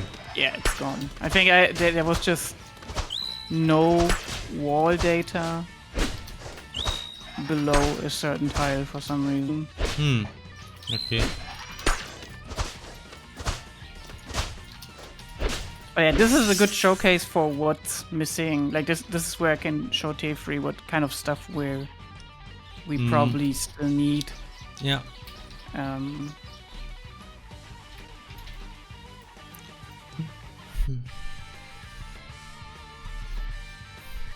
dun, dun, dun, dun, dun, dun.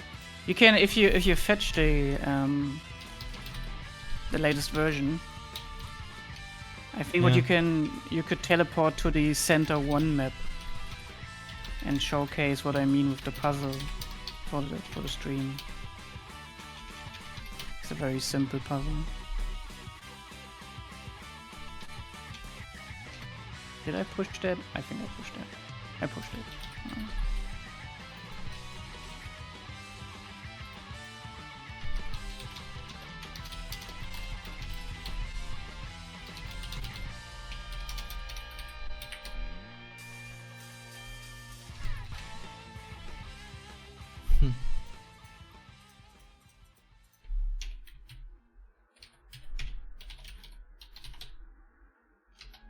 If I make a level up, I do play hit the level sound up. I mean, yeah, like there a little bit of a sound effect to that, I think, is enough. The same with like in Terra, you also level your weapons, right? So you probably want like the same thing for your weapons, where it does a little effect and then. Yeah. The idea is because you will have level ups, probably. At least, actually will have it quite a lot more often. Like for 10 levels, you get 3 level ups per weapon. At the end, you will have 8 weapons. So you get 3 times 8, which is 24, plus 10. 34 level ups, where in Crosscode you would get 10. So a lot more. 3 times, more than 3 times as many level ups. That's why I thought, let's keep them a bit shorter. Otherwise, it will quickly become annoying. Yeah, and I think like if you have two at the same time, you will just get two messages at the side. Actually, I think we can make the notifications pretty compact because each level up will only increase, well, at most 3 stats for if you even want to show stats. But I mean, I think we can do that. I mean, you don't. If you early on just say, all right, if you get a weapon upgrade, you get stronger, right? You know that. For weapon though, it would be really easy because all you need to show is attack plus something. That's it. Yeah. Because nothing else increases automatically except for you get the skill point, but you that's what I mean. You don't have to show that. Yeah, that's what I mean. That's why I think it's enough to simply say like sword level increased, because you always know if my level increased, my attack increased. Yeah. That's why. You don't need true. 2 lines. 1 line is enough. Yeah, for weapons, that's true.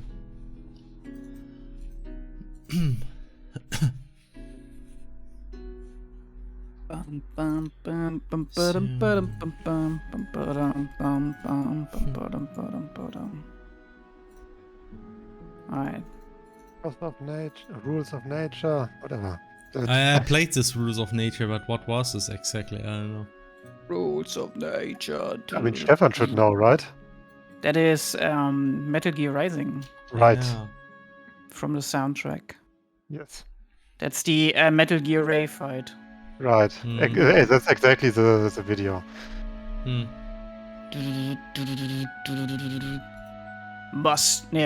Being tracked by a starving beast. Fun fact, the dude who is the singer for this is also an avid D&D gamer, voice actor, music director and stuff. It's Matt Mercer? Did a lot of stuff. Did for Final Fantasy XIV, the latest expansion, also the main track for that. Oh. Cool dude. You know what's also very cool? Oh no. Ice cream. That's true. Yeah, it is. Today I learned. Okay, now I make a focus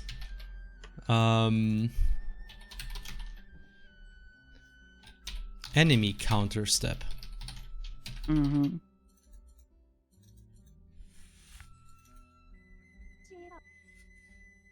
what? Oh, actually, Felix, there's something else you can show.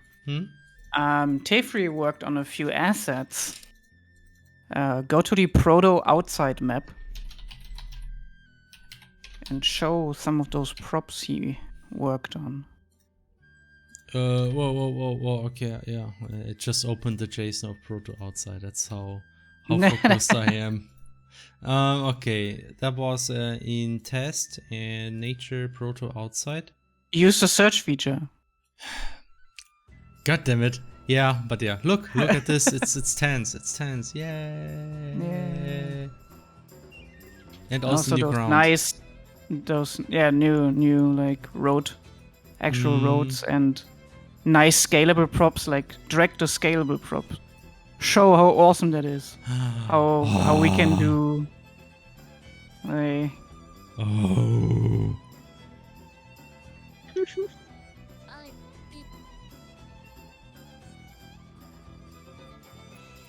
That's a good one, El. That's a good one. Yeah. I actually finally laughed at that one. Yeah, that one looks really nice, yeah. Yeah, that one looks intense, Felix. Intense?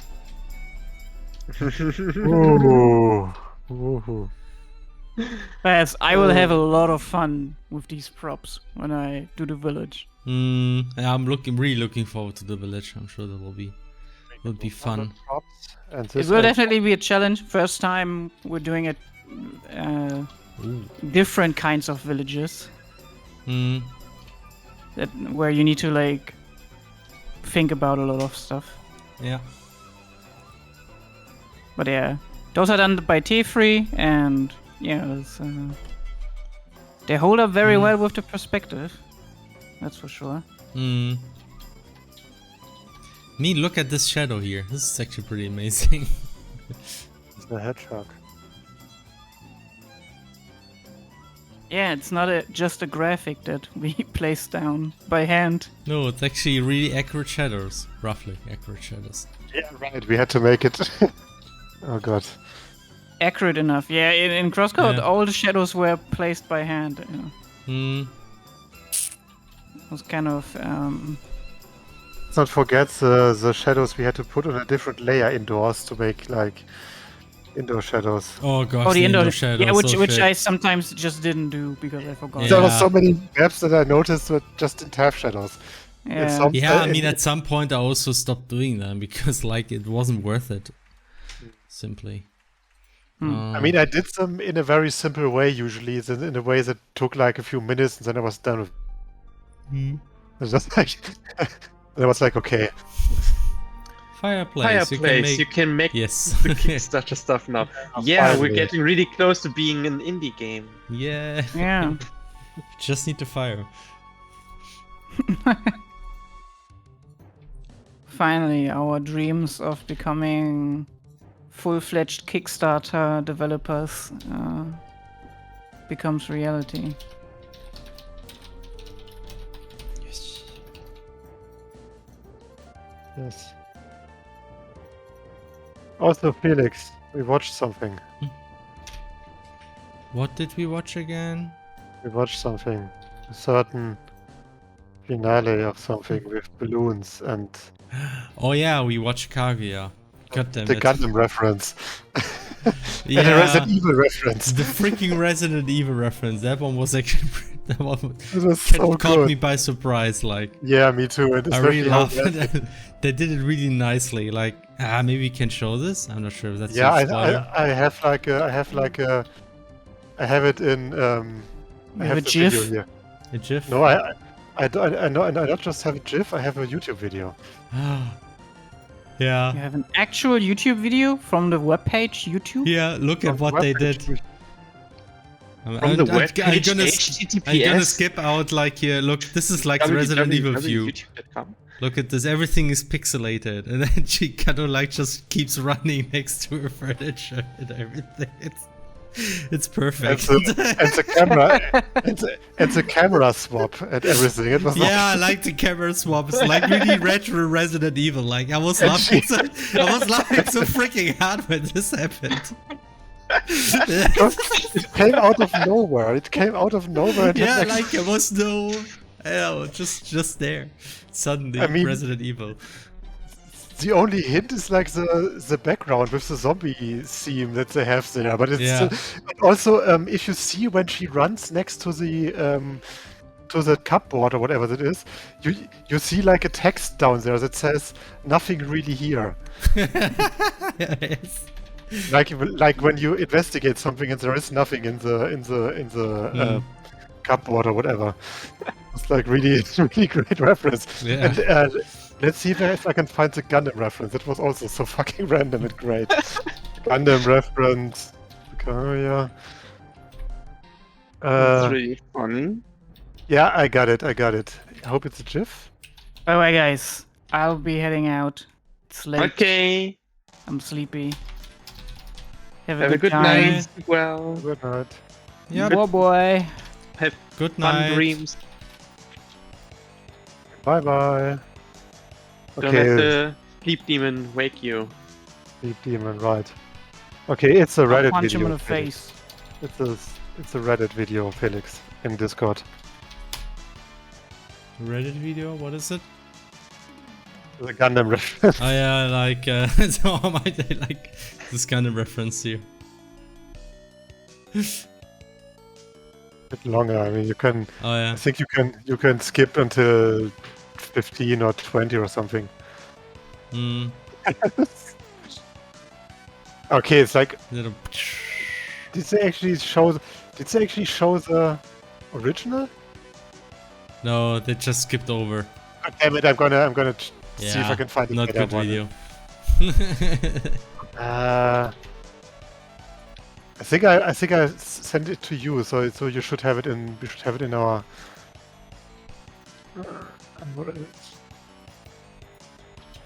Oh yeah, right. This is a different one. This is a Shawshank Redemption. The Shawshank Redemption reference was also. Yeah, actually, extremely I good. recognize that one. Yeah. Yeah. Okay, I got it. I got it. This is also a direct comparison where you see both, which is like much smarter.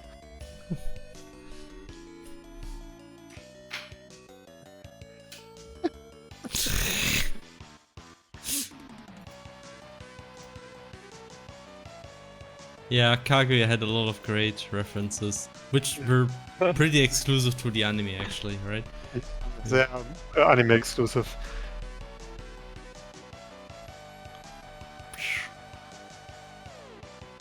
With the arts and everything.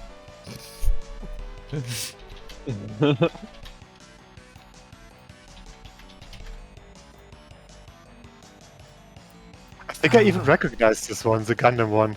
At Really? least because the original was pretty iconic, as you might expect.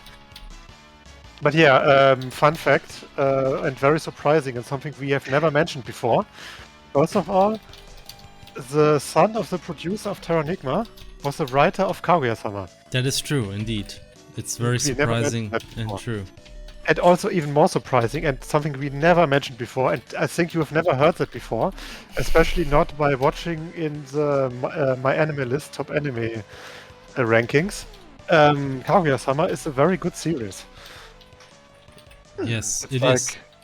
It is very, very good. It's Maybe I should finally watch it. yeah, definitely. I mean, I think even season 1 is really good. I mean, because they cut a lot of fat from the manga.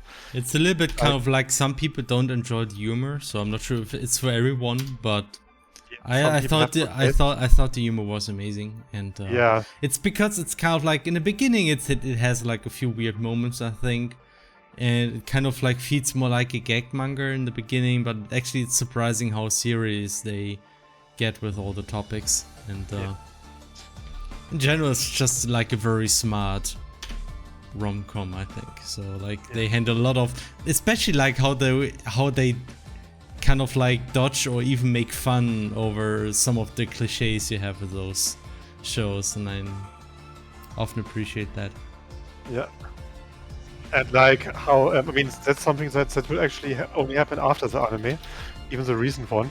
Like how very like grounded and realistic they talk about like human relationships and like romantic relationship dynamics and stuff like that. And like in stark contrast to how many romance series and how many fictional romances are like presented. Like, oh yeah, you have like your one true love, and then you at one point you finally manage to get together, and then roll credits like that. And Kaguya is like very, very different in that regard. Oh, nice. And like I don't know, did you actually read like those recent volume extras that I sent you, Felix? Where he was like, I think I didn't. No. It was where the author basically explained all of the volume, not titles, but apparently every volume has like one sentence or something, some sentence that comes at the end of the volume or something. That sounds like you know, the very smart Vampire's Dawn philosophy sentences. Kaguya also did that with like putting some smart sentences in every volume. Okay. And We got 2 new subscriptions. Yes, new No, subscriptions. 3. Ooh. 3 new subscriptions. 3 subscriptions. What is this? By Irobin591 and doing a Smug Layer, and then Aquarus Marine also doing Smug Layer number 2, and then Ikeol Nora also does subscription and says nothing. And so Nice. subbing for the emotes. Yeah, it's good emotes. Yes, Very good. that's good. Thanks Yeah. thanks to everyone. You help us. Thanks. You help us put food on the table and continue developing. Because you might not know it, but Project Terra is completely financed by Twitch subscriptions. No, it's not. Yes, Eddie, yes. Just kidding. We are doing fine, but it's still nice. Yes, thank you. It's still nice.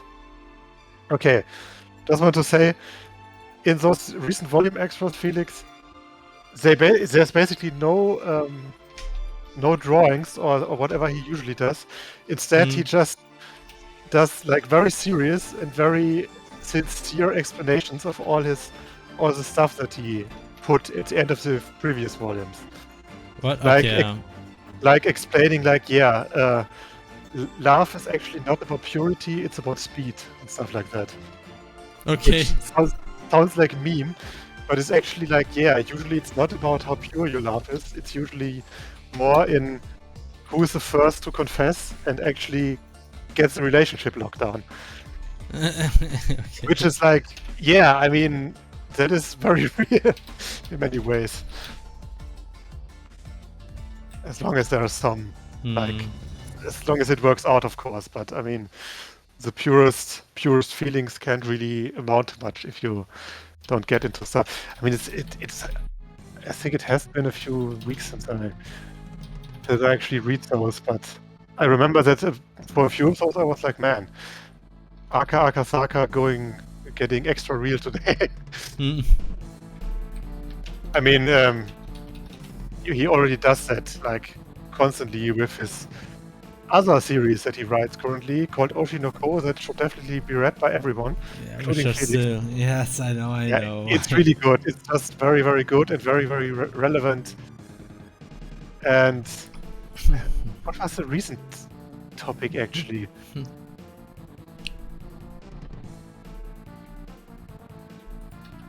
Just quickly right, of enemies. The recent chapter was the one with Dark Sergei. The character that looked like basically evil Sergei. And it was like an that one, yeah. It's all the same. I remember. The chapter also went so hard because it went into overworked and abused, like workplace people, like people working in media. How like most TV shows are fake and really stupid and abuse like the guests that they have, and also some other fakeness in media production. It's a good series. It's a very good series. Nice. DLC is Dark Sergei. Have you seen that outfit? Yeah, it's a good point. That's a very good point. Also, I've made out, and not made out. I've recognized a series or two series that we should totally watch in this season. Felix, Flora. Okay. Definitely, totally. They're no, not really. It's like this one tweet that I sent you with the two isekai shows that both have same-looking protagonist and the slime pet thing, and they're both bad. Where is that? No, it's like it's like something I sent Felix. Give me a second. It was in Discord, and they're both really bad from what I hear. They both have a slime sidekick and a very generic-looking protagonist dude. Mm-hmm. And one of the protagonist dudes is also like saw like slavery in this world.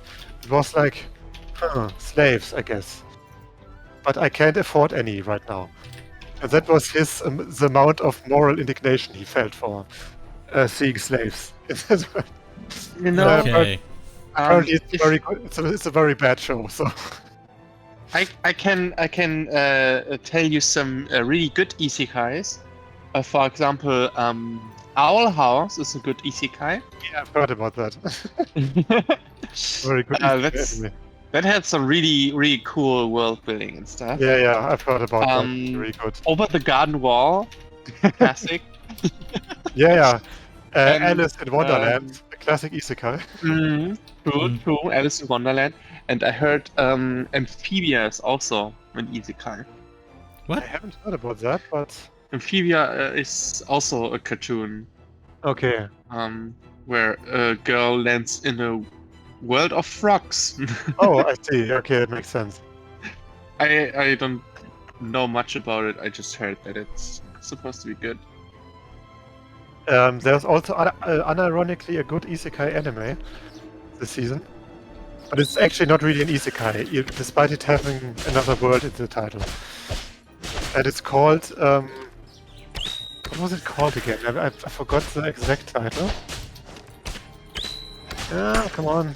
Where is it again? I have it. Okay, it's called Isekai Oji-san, which translates to my uncle from another world. And it is kind of funny in that it's not like someone goes into another world, or rather someone already went into another world, but then came back, and then most of the series is about people around him interacting with him and his experiences in the other worlds that he just came back from. And it's a comedy. It's basically the...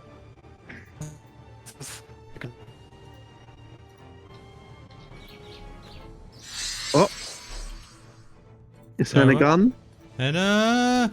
Hannah! Oh no, Hannah gone. entered into an isekai. He entered another world. Yeah, looks like it. Now he got to defeat the boss first before he can return.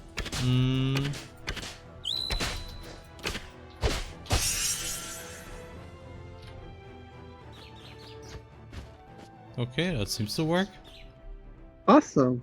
It looks really nice. Now you have like the zooming of and the nice thing, oh, there's Hannah again. Oh. The nice thing about the zooming is actually it happens, it's perfectly timed with the particles. So the camera reaches, kind of like reaches its end position once the particles reach it. So. Nice. Hannah, how was your adventure into another world right now? Look at this one. I have to say I was a bit disappointed by the waifus, but at least Okay, I think I will was make able to it- defeat the Demon King, and now I'm back. And that's also the plot of that isekai I wanted to tell you. When I am able to... Okay, this is the description. Come on, second. Basically, some guy went to another world, or rather fell into a coma with 17, went into another world for 17 years, and then woke up again and came back from that other world. So he's like 34. And then he basically starts living with his nephew, who then basically, I wouldn't say exploits him. They basically use those abilities that the uncle still have for various hilarious hijinks.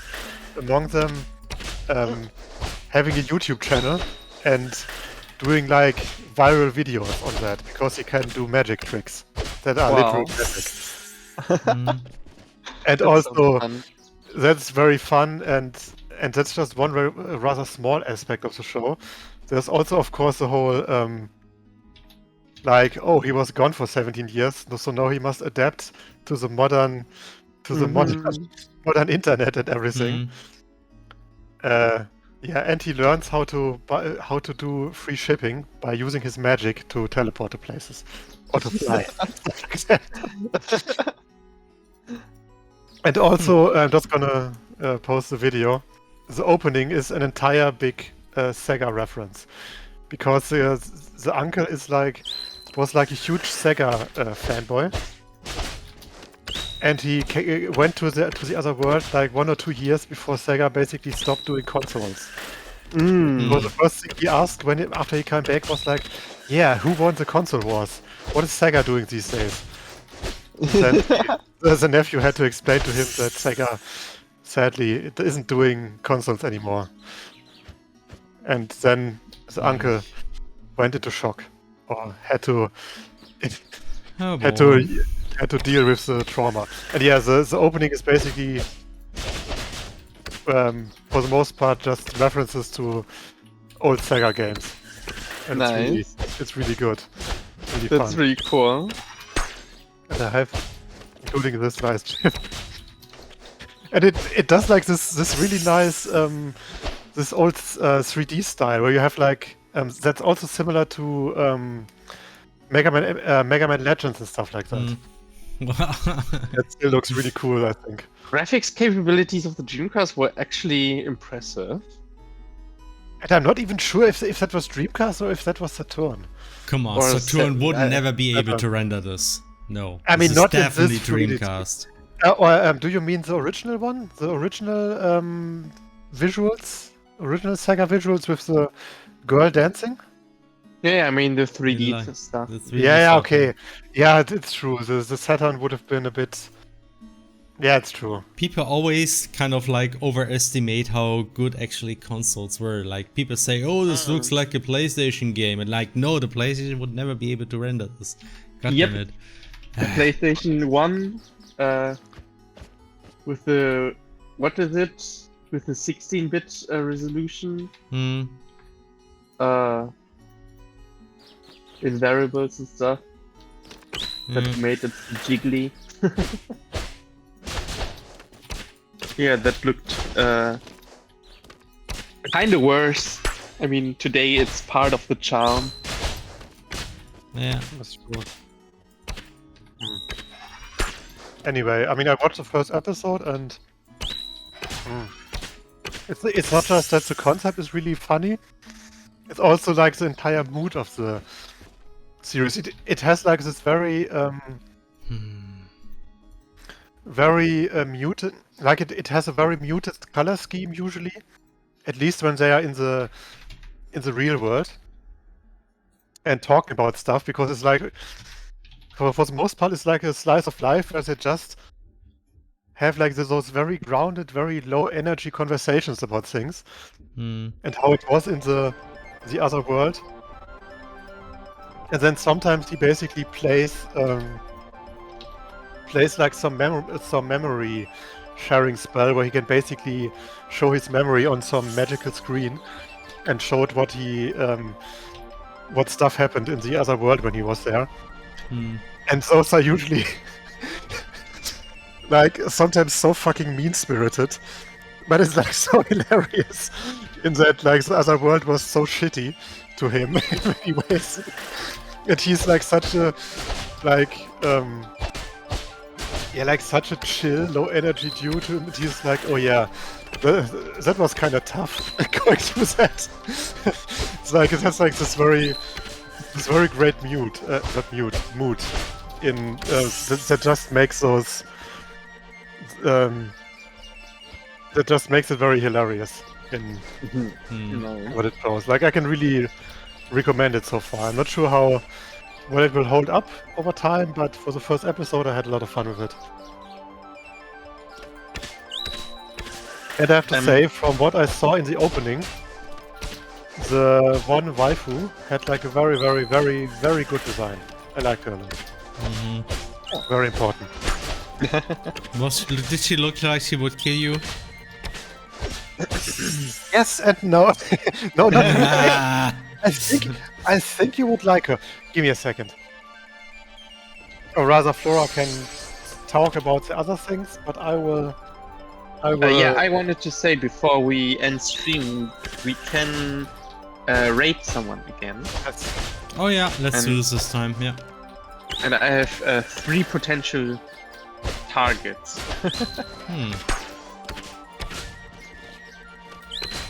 Right, it should almost be.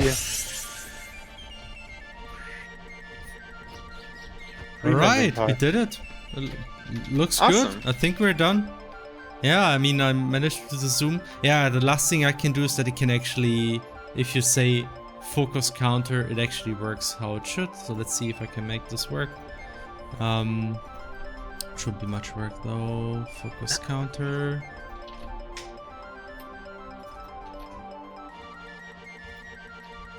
Oh yeah, this might be something that Felix might like.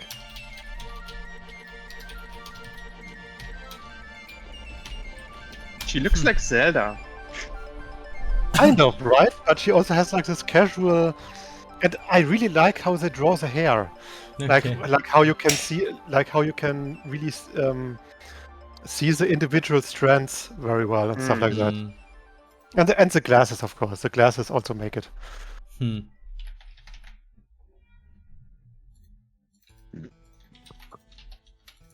So let's see. Focus enemy counter. Okay, how do I make the entity work? Let me see.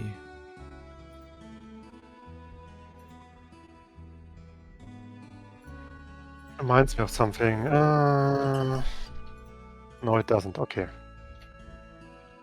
Oh yeah, and we also finished Spy Family. But I think did we talk about it last? I don't know. But it's good. It's very good. It's very good, Yeah. and I'm very very looking forward to the next season because it will Yes. start with a really really good story arc. Yes, I can't wait. I'm really excited for that. Spoiler: there's a big doggo, but it's not really a Yeah, spoiler. big, because you all- big Big doggo. doggo. Bigo doggo. I bet Anya gives him the name Peanut. That's my theory. My fan theory. Headcanon. Headcanon. It's funny. The Tiny Tina Wonderland game has a pistol that's called the head cannon. And when you headshot someone, the head explodes. Oh boy, god damn it. Nice, I see. Felix, there's something that in Discord that you will be happy to read. Yeah, freaking Tsundere. Yeah, because the thing is that he had like a tsundere girl that basically followed him around in the other world, and he was like, "Oh man, I had like this very annoying girl that was harassing me all the time, and I couldn't get rid of her. At some town, I finally managed to dump her and run away." And then he showed like those memories of her, what she did and how she behaved. And then the nephew was like, "Oh, I see." He was already gone in the other world when the concept of tsundere were popular.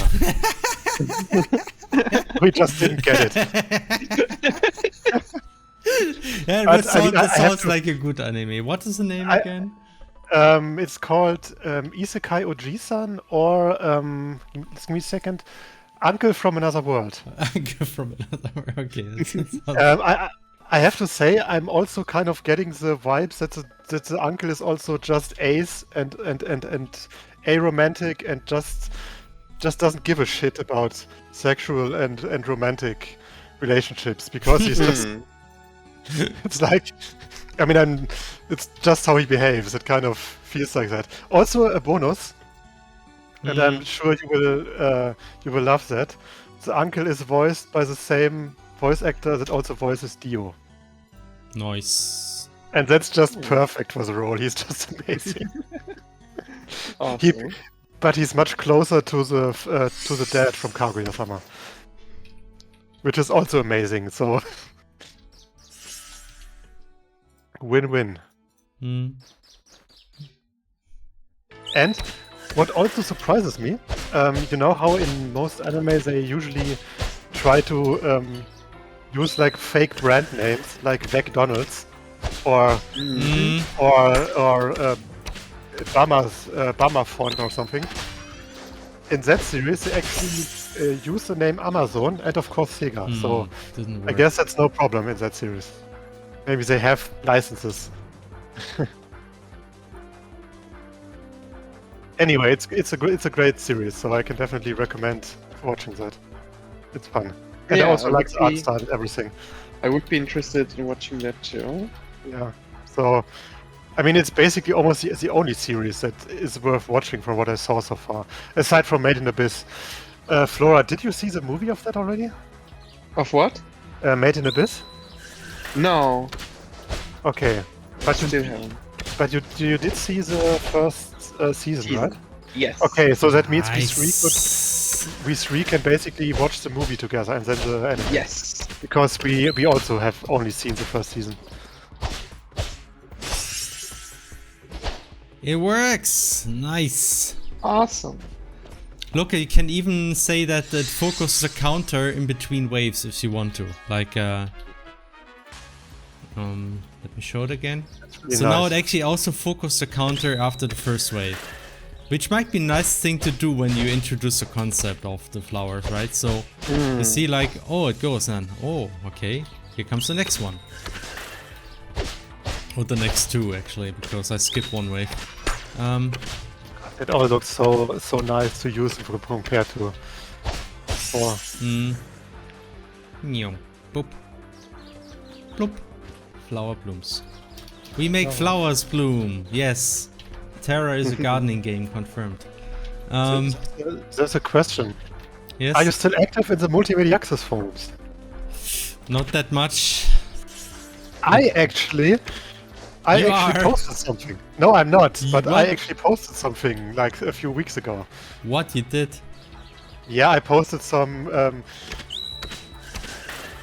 not sure if I told that to you, but there's like this Vampire's Dawn thread, right? And people were talking about like what they think the sales numbers were, and there were like people like having like some ideas about that, how much it could be. Like someone was like, oh yeah, maybe like 100,000 or like some 500,000.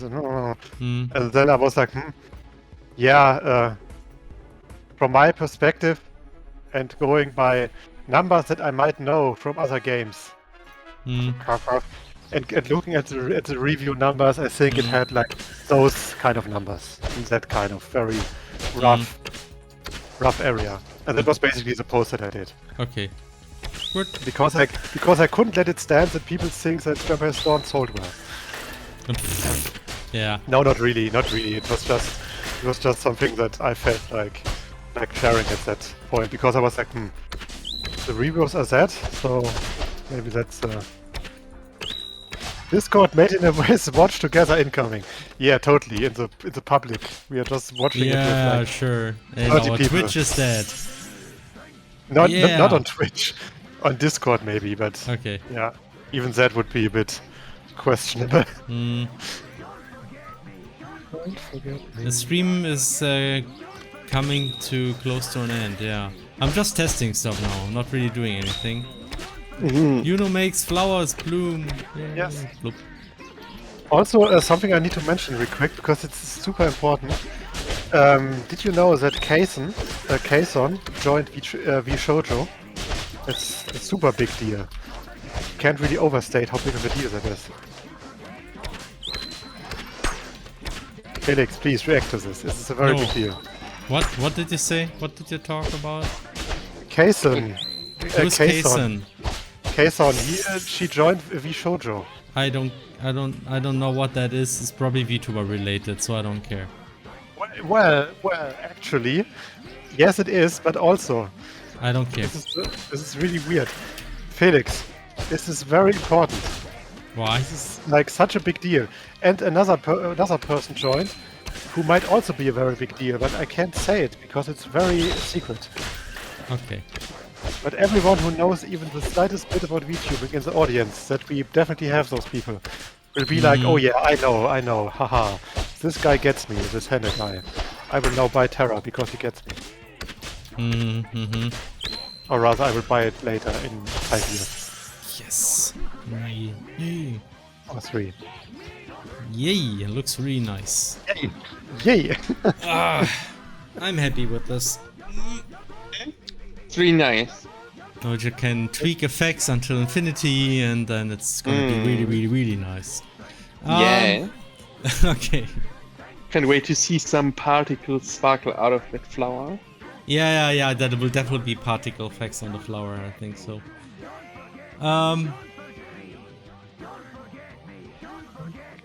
The big deal is I lost 40 kilos since last August. Wow, that's a Yeah. lot. Congratulations. Yeah, but- congrats. But you didn't lose an arm or something, right? No, in all seriousness, that's really impressive. But make sure to still eat well, so you're like a fabric exchange still doing well. Get it? Yeah. Fabric exchange. Okay, Oh, so Perfect. Oh, Kati. Kati. I still remember that name. We're from like, we're at NATO's and IRCs and Kati. Kati. I still remember the name. We're from like, This, we're at NATO's. I don't know, IRCs something and very back in my mind. yeah, Okay. she was also in Unterwegs in Düsseldorf. I had some suggestions for raids. Yeah? Suggestions, okay.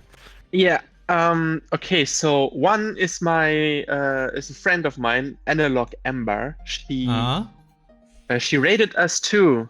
Alright. Before. She's playing Fortnite right now. Oh. Another friend is Grayson the Bard. He's playing Monster Hunter Rise. And also, I remembered one of the last times we raided Irish John Games, who was doing the pirate game. Oh yeah, I remember him. He was cool. We have to we have to make sure that he doesn't remember us for this terrible clip that he saw. Oh boy, oh yeah. Okay, so Analog Ember is streaming right now. What was the other name? I don't know. Grayson the Bard and Irish John Games. Grayson the Bard was written. Can you send me some names? Give me a second. Grayson the Bard and yeah.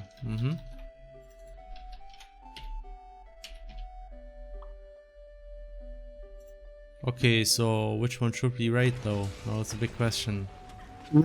Any preferences, Flora? Why not Analog Ember? Sure. I want to do her a favor too. Sure. I mean, since she raided us before, Get more alcohol. Yeah. she seems she's like playing- a... And she's very, very That's sweet, perfect. very lovely person. Yeah. Very So I tried to engaging open the with game, and the game said there was with an error. chat and community too. Hmm. She does a lot of charity streams and collecting money for good causes. Hmm. And yeah, she's just very lovely That's nice. Right. Very nice. and queer as fuck. Right. I kind of Alright. guessed from the description down there. There were many rainbows. Yes. Oh yeah, there is. Alright then, that's great. Any message you would say? Any suggestion? Let's go digital. Okay, that's a dumb name. Let's go. Dumb joke. Let's go. Dumb joke. Yeah. I don't know. Hands up in the air. The fish are here. I don't know. Rainbows. Or something Fortnite. There must be a stupid meme surrounding Fortnite. Dances are always funny memes in Fortnite. I didn't say funny. It's Fortnite after all. We got a subscription by Arkmana, by the way, before I forget, saying let's go. Oh, yeah. We're Thank about to you. end the stream, and then we will raid. So, But first, I need to get the Seinfeld theme ready. and we need to decide for what we will say. I mean, What?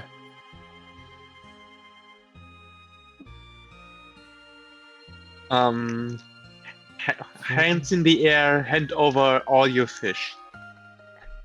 hands in the air. That's okay. All your fish are belong to us. Let's like All your fish are belong to us. That's okay. you know. Okay, then we're just gonna write here raid quote, a long one. Tell me when I need to play the Seinfeld. Now or never. Or maybe just say all your fish are belong to us and that's it. I don't know. It's a Yeah, stupid that's all. quote, but otherwise it's too long. That's true. Okay, so probably should play the Seinfeld theme then. Okay. I failed. Haha. Okay. Sign fail. It's okay. Right. Thanks everybody for watching our Gamedev stream. We had quite a good time, I think. So, I mean, was pretty productive for a stream anyway.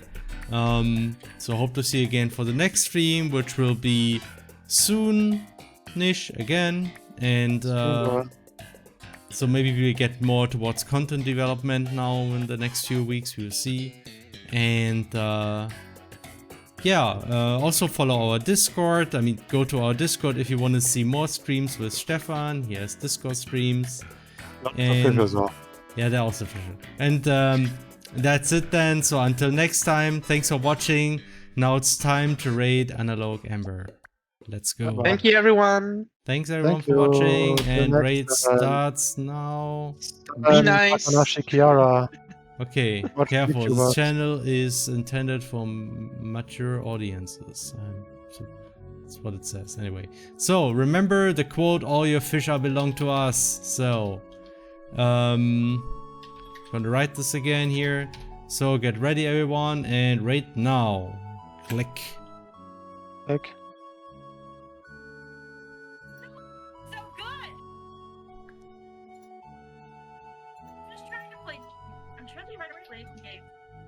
Doopy-doop. What is happening right now? Radical Fish Games. There we go. Fish, your fish. All your fish are belong to us. Welcome. I can hear the stream through Hannah. what? Yes. And all of the Radical Fish pals. Flora! Hi, Flora. It's good to see What's you. the- Welcome in, pals. Why is For it all not? of you who do Oh, not okay. know who I am, my name is Analog Amber, and I'm a variety streamer here on Twitch who loves to focus on storytelling and indie games.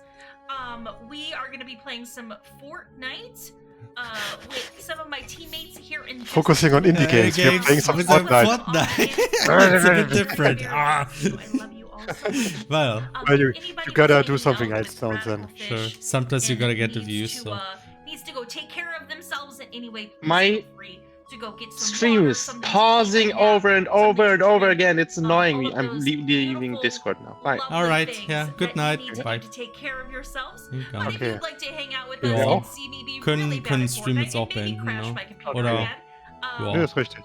Könnt ihr ja Okay. irgendwann jetzt nächste Woche mal den Made in Abyss Film schauen, also irgendwann die nächsten Tage, was halt Genau. passt, ne?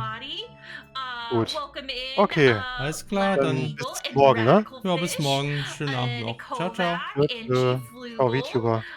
Nein. And Cha-Cha Cedri, and Emily, and Psyche, and of course my dear Queen Flora. It's me and Nick watching you right now. Hope you have a good stream. Well, thank you. Thank you, Nick and Janelle. I appreciate you very, very much. But yeah, we are just trying to